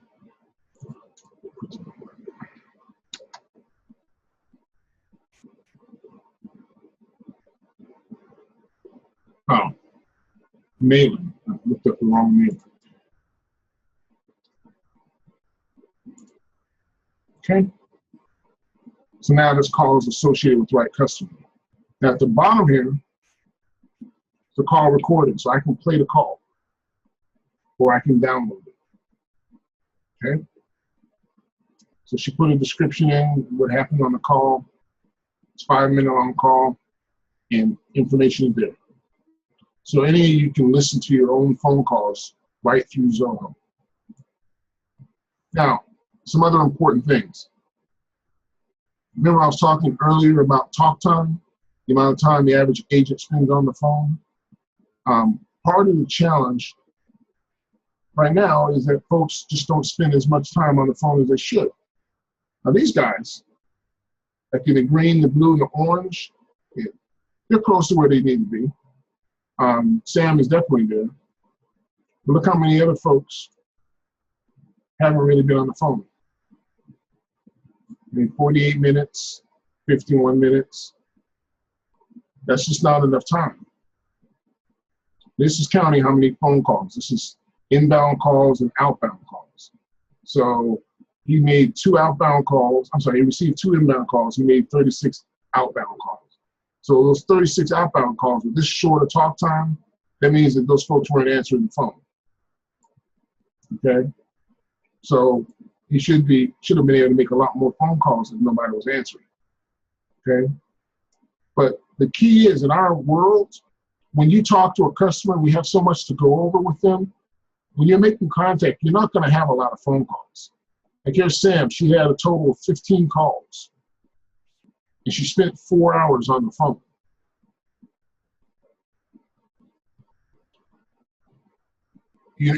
So if she's got 100 leads, and chances are if these are inbound calls, these are either callbacks from someone she's doing enrollment for, so it's going to be the same person, or it's a callback from a previous day. If you're making contact, you don't need a whole lot of leads because you're going to spend so much time on the phone with the people you do talk to. Okay? Linda, same thing. 42 calls for the day, over 3 hours of talk time. Okay? Remember, the goal is to be where Sam is. That's why this is in green. 4 hours or more a day is where you want to be. Okay? You don't have to make a lot of phone calls, but you have to make contact. Some other folks will probably have challenges making contact. I mean, you just got to keep dialing and leaving messages so people are calling you back. Okay? All right. What questions can I answer at this point?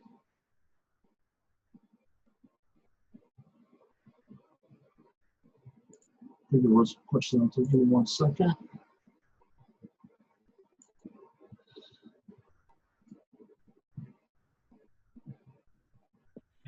How can we make conference calls? Okay. All right. Now, conference calls. Okay, there is. I'm going to demo this.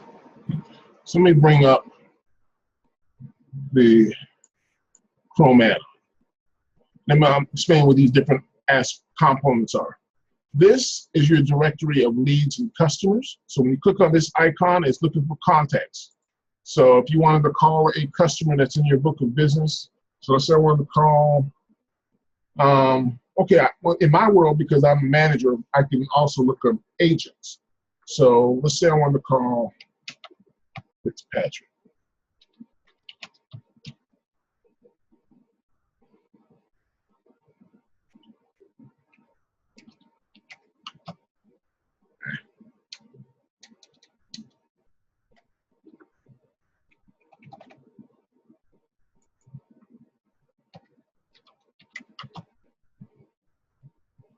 Why is this giving us a hard time? There we go. I lost you. I'm still here. Can you hear me? Yes.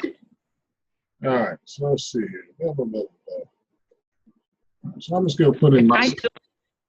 I tried doing it from the Cinetti thing because it says conference on it, but it didn't work. All right. Just go through this, Mary. All right. So let's say I wanted to call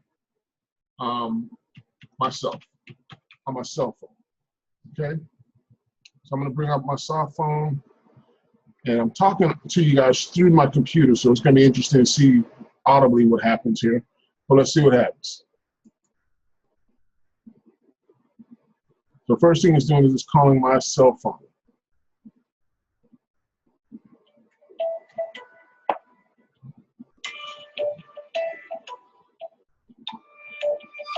Oh, hold on a second. Let's see why this.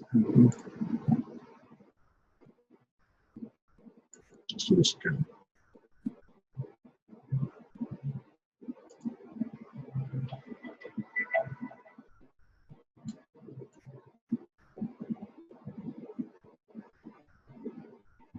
All right, so it's good. All right.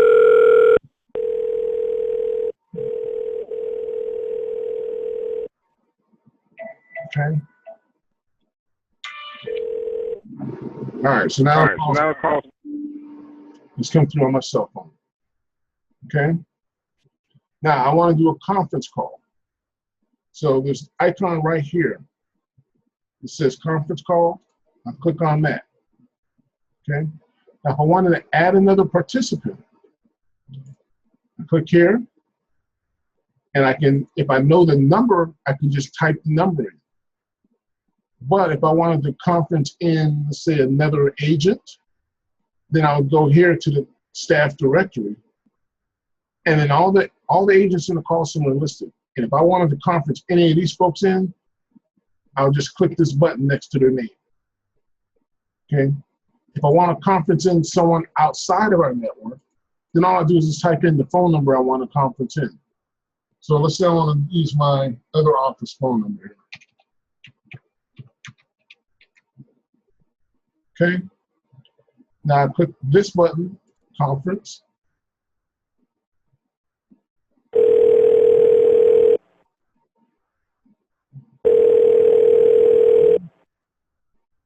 And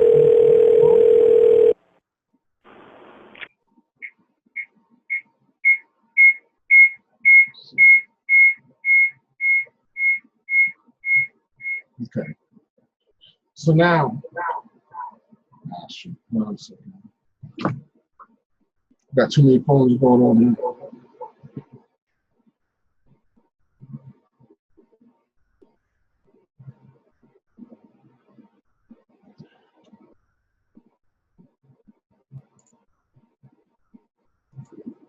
Okay. So now I'm on my desk phone. Sorry.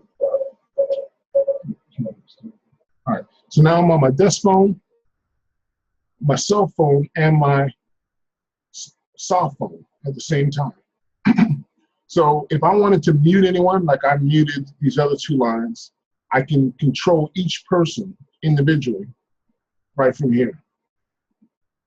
If I wanted to put someone on hold, then I could put them on hold here.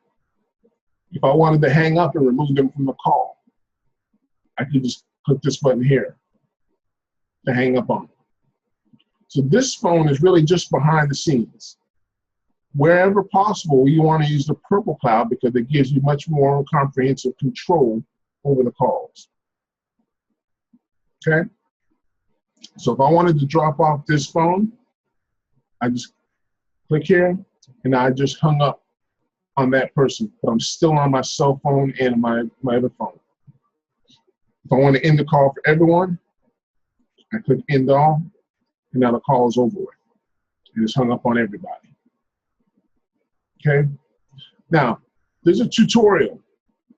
I know I went through that quickly. On the tutorial page, there is a walkthrough on how to do conference calls. Give me 1 second while this comes up. Handling conference calls. So if you click on this link, it's going to bring up a YouTube video, and it's going to walk you through step by step how to do conference calls. Okay? Now, it's going to show you both ways. You can do a conference call on the purple cloud. It will also show you how to do conference calls on this phone by itself. Okay? So one of the challenges in it is there's a lot of control and functionality in our phone system. It can be confusing and it can be overwhelming for some folks. That's why when I'm going over this information, I try to go through it, in the simplest way available.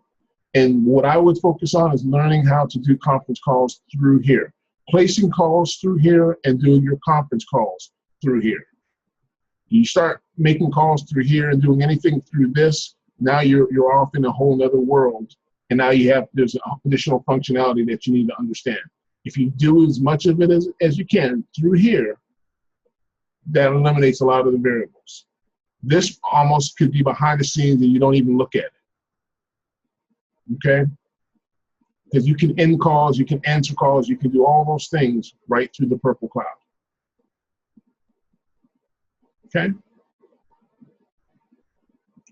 So there's a question, what's the time window on current call activity? What do you mean? Is that today? Yes, that's today.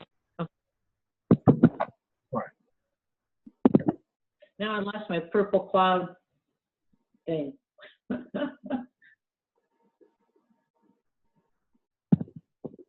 right. So for you guys that are new to this, any questions? I know I've gone through a lot here.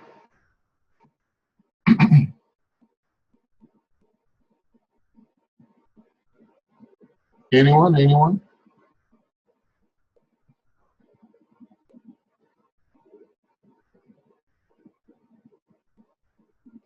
Exactly. So the response will be paperless, yes. Basically everything can be done right through the system. The applications are done online, paperlessly.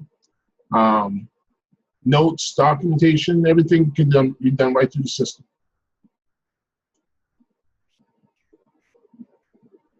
Okay. All right, so let me go through these last couple of pages here, and then I'll open up for our final questions here. Okay. But the key is on the phone system, guys.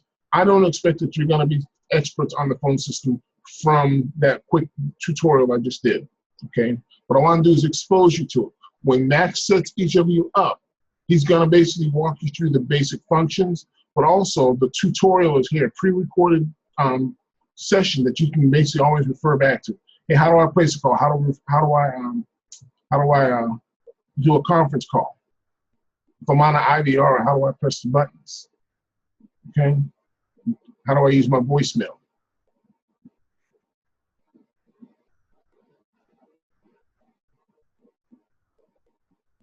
Okay. All right, so I'm gonna go through these last couple of slides here. 1 second.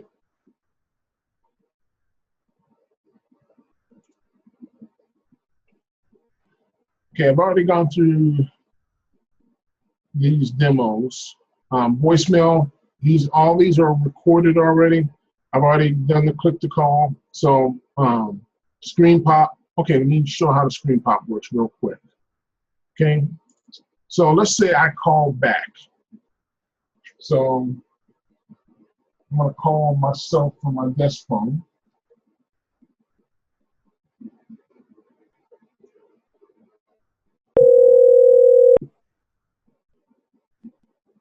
Okay, so now the purple clouds come up showing me.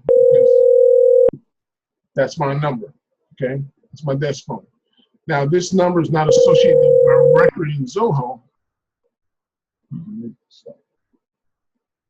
Okay, this number is not associated with my record in Zoho. So what's happened is in Zoho, it created a record with that phone number. It's saying, I don't recognize this person. There's no one in Zoho with this phone number. So I'm gonna create a record, and the name of that record is that phone number, okay? But I'm the owner because that call came into my phone. So then what happens is when I look at my call activity, I can see all of my calls, and then basically what I would want to look for is, okay, any of those calls that are just a phone number, I know that that's someone that I need to figure out, well, who was it that I was talking to, okay? Now, the other thing that's important is when those calls come in, Synetic syncs up like every 30 minutes or so. So it's not real time. When I go to activities, if I just got off that call, it's not going to be here yet. So as an example, it's 9:21. The last sync looks like it was about 4:25. So I guess it's maybe every hour, okay? So probably in another 13 minutes or so, it's going to sync up again, and it's going to give me everything that's happened since 4:25 in an update, okay? But everything will be captured there, and you can see every call, and you can listen to any of your calls. All right, let's get back to this.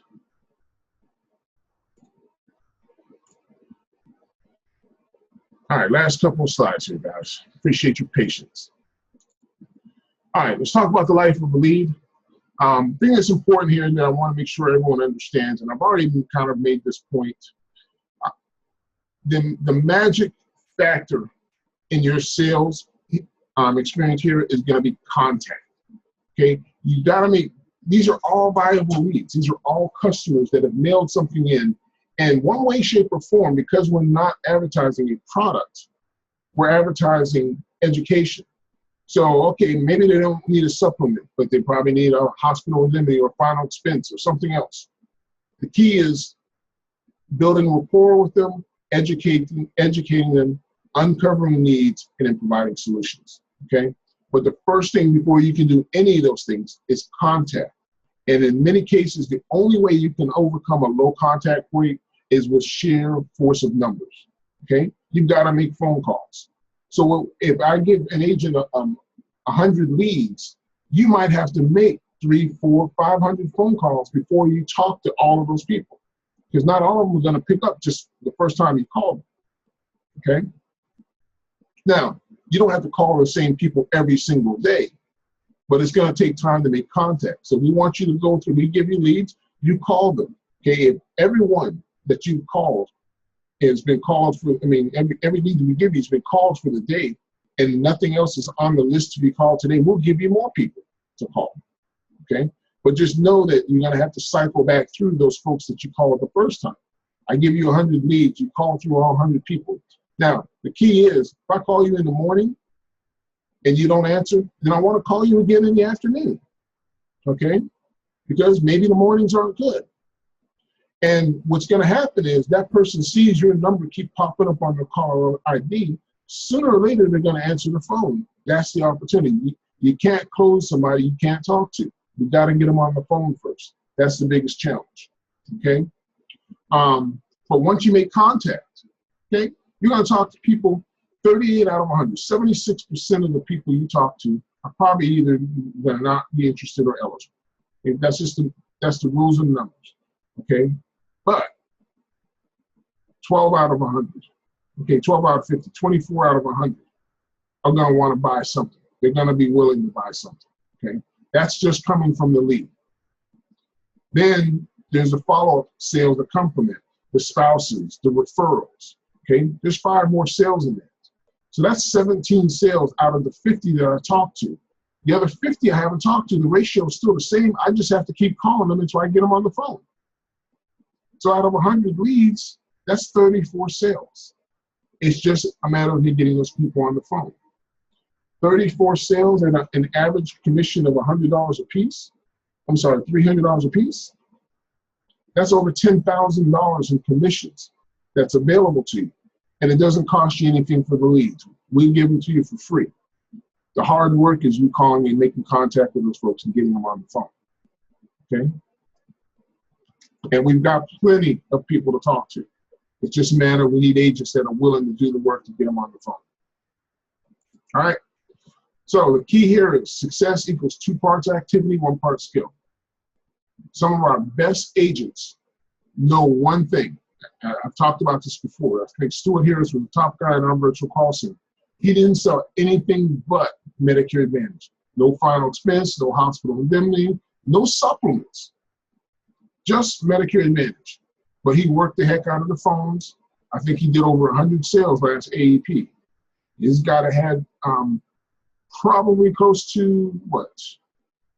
If not over 1,000, close to 1,000 clients on the books.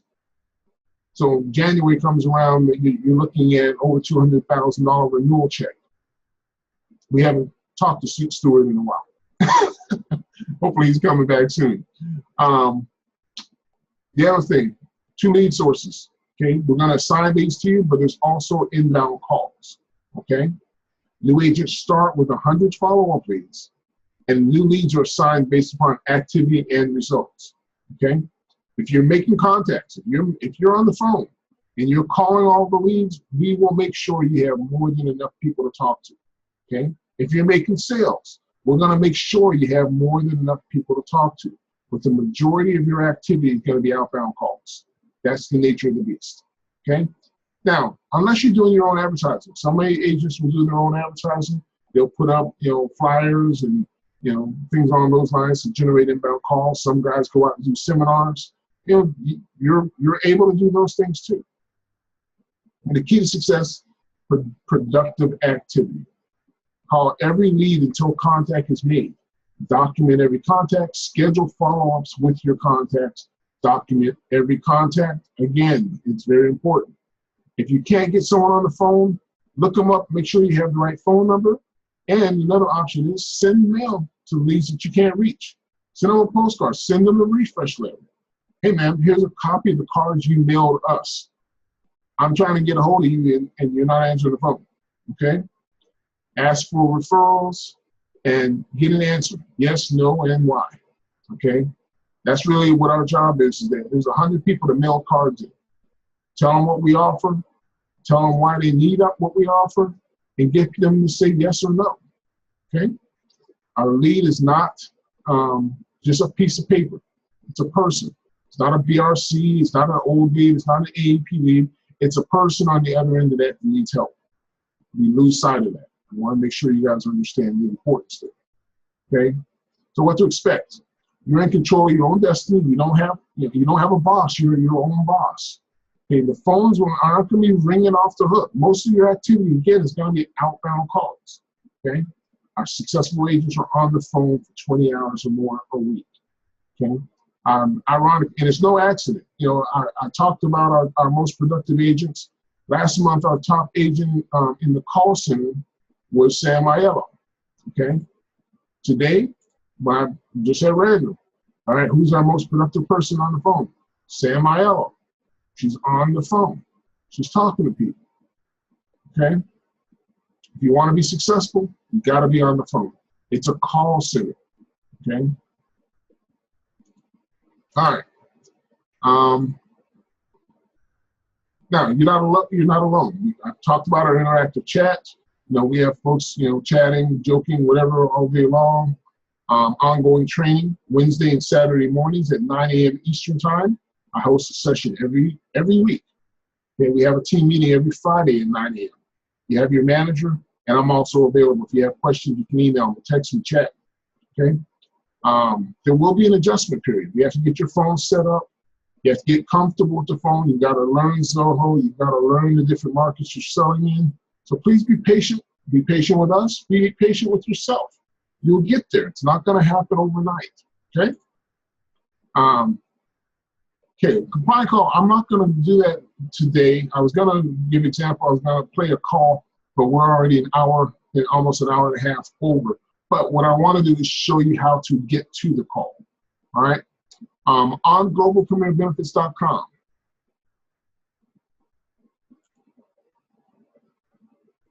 if you go to Associates tab,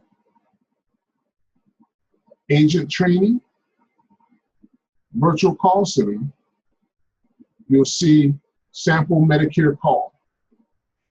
You click on that. Excuse me. This is actually a real call from, I think, Stuart Harris, our top guy from the last couple of years. Now, the reason I'm not doing it is this call is almost an hour long. So we'd be here till past 6 o'clock if I played this today. But you can get to this call, and it gives you a sample of a real-life agent going through a call with a customer, okay? All right, next thing. What's next?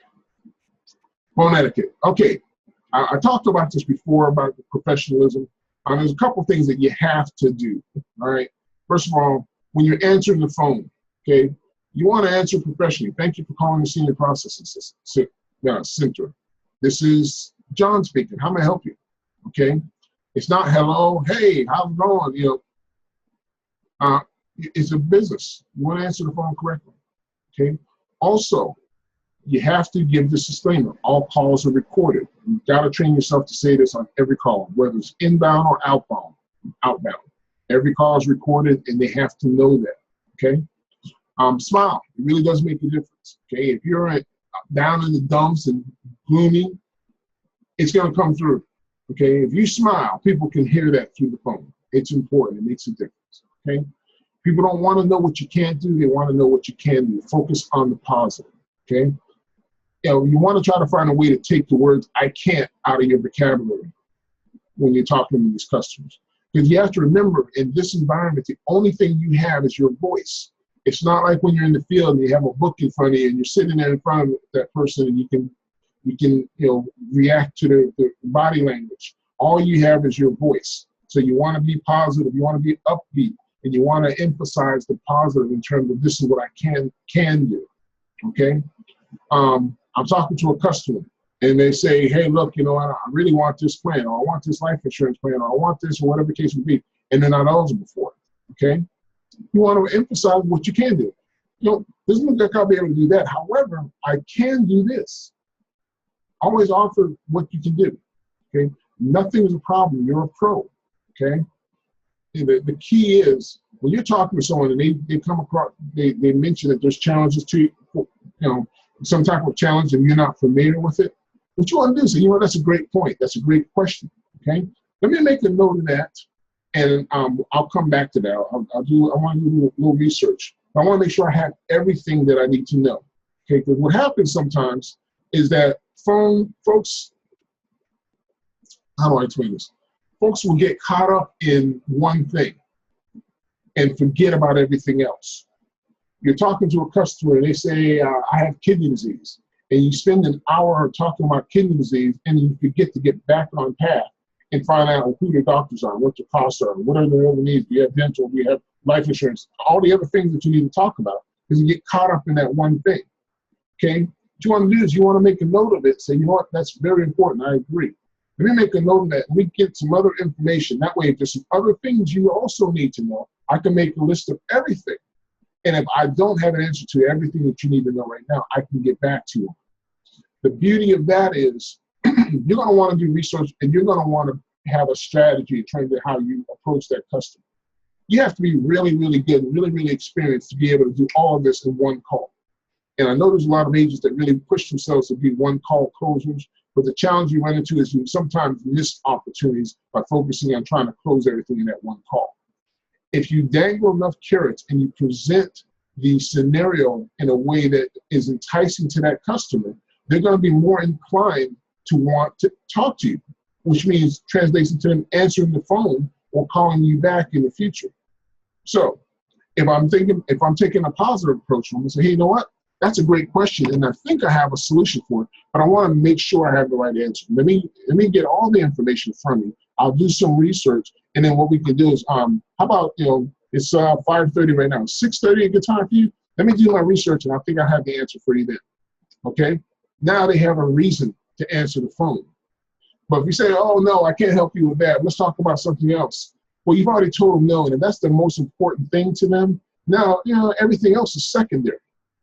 So if that's what they're important to, I want to make sure that I have their full attention when I go over that with them. That way, if I need to pivot on to something else, I have a chance to get them back on the phone. Okay? Next thing, don't leave your callers on hold for more than 2 minutes. Okay, that's another thing. That's why it's important. If you don't have the answers, if you're off asking questions, it's going to take more than 2 minutes, then you're better off scheduling the time to follow up with that person. Because if it's taking more than 2 minutes, chances are that you're rushing through it, and you're going to jump back on the phone and rush through your answer. Take the time, okay? This stuff is important. In many cases, we can be helping customers make life and death decisions here. There's no reason to rush through those things, okay?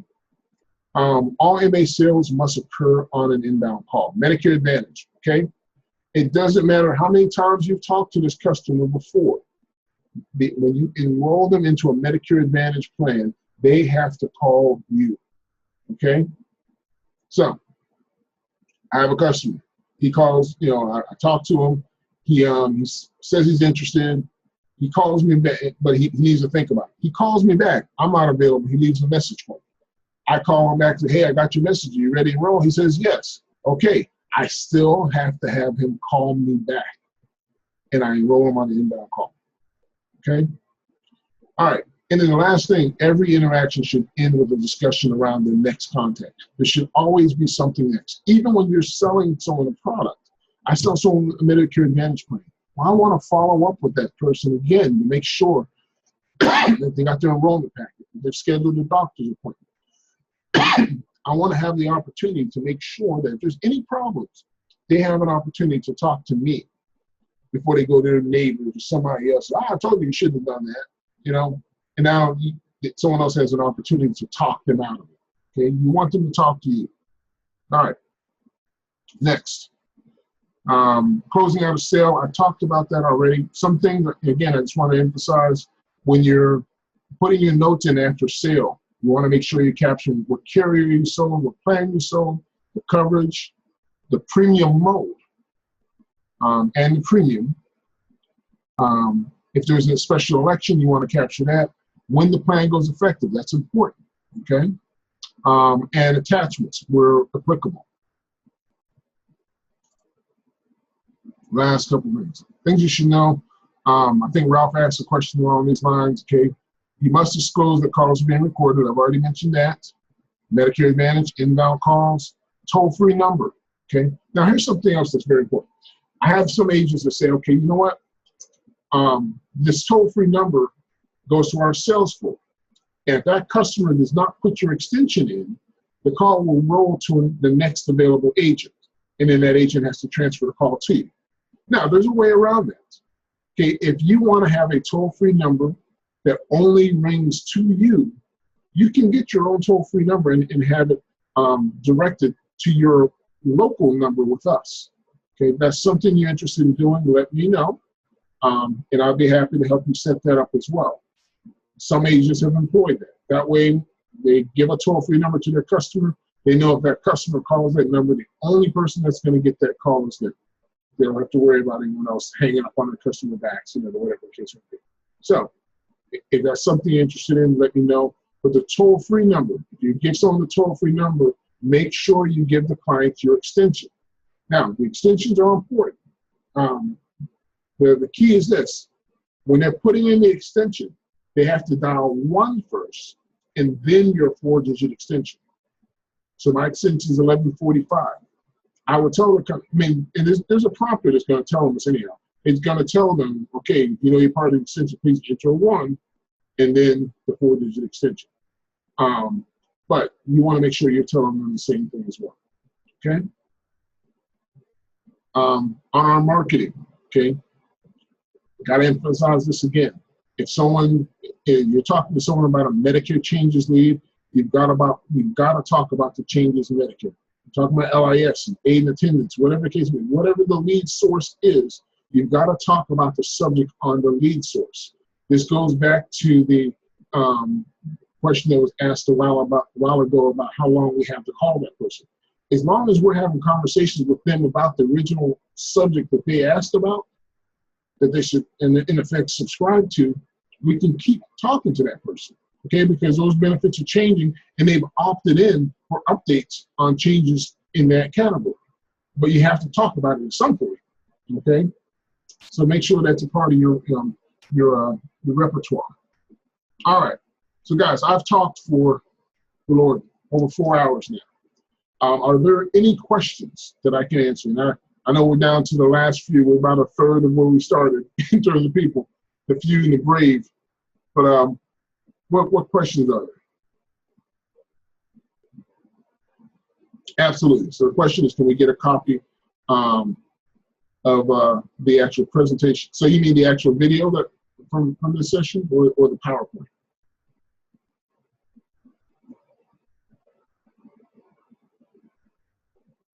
Oh, just a PowerPoint. Okay, that's fine. Let's say, you want to go through this again, 5 hours of this? But yes, I can make that available to you. Any other questions? Is the phone etiquette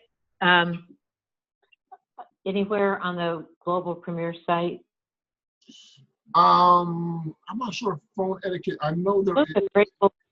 That'd just be great to have taped to the wall.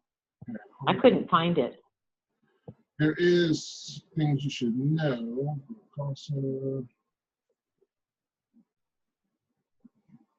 Maybe. Yeah. So there's this, things you should know is there.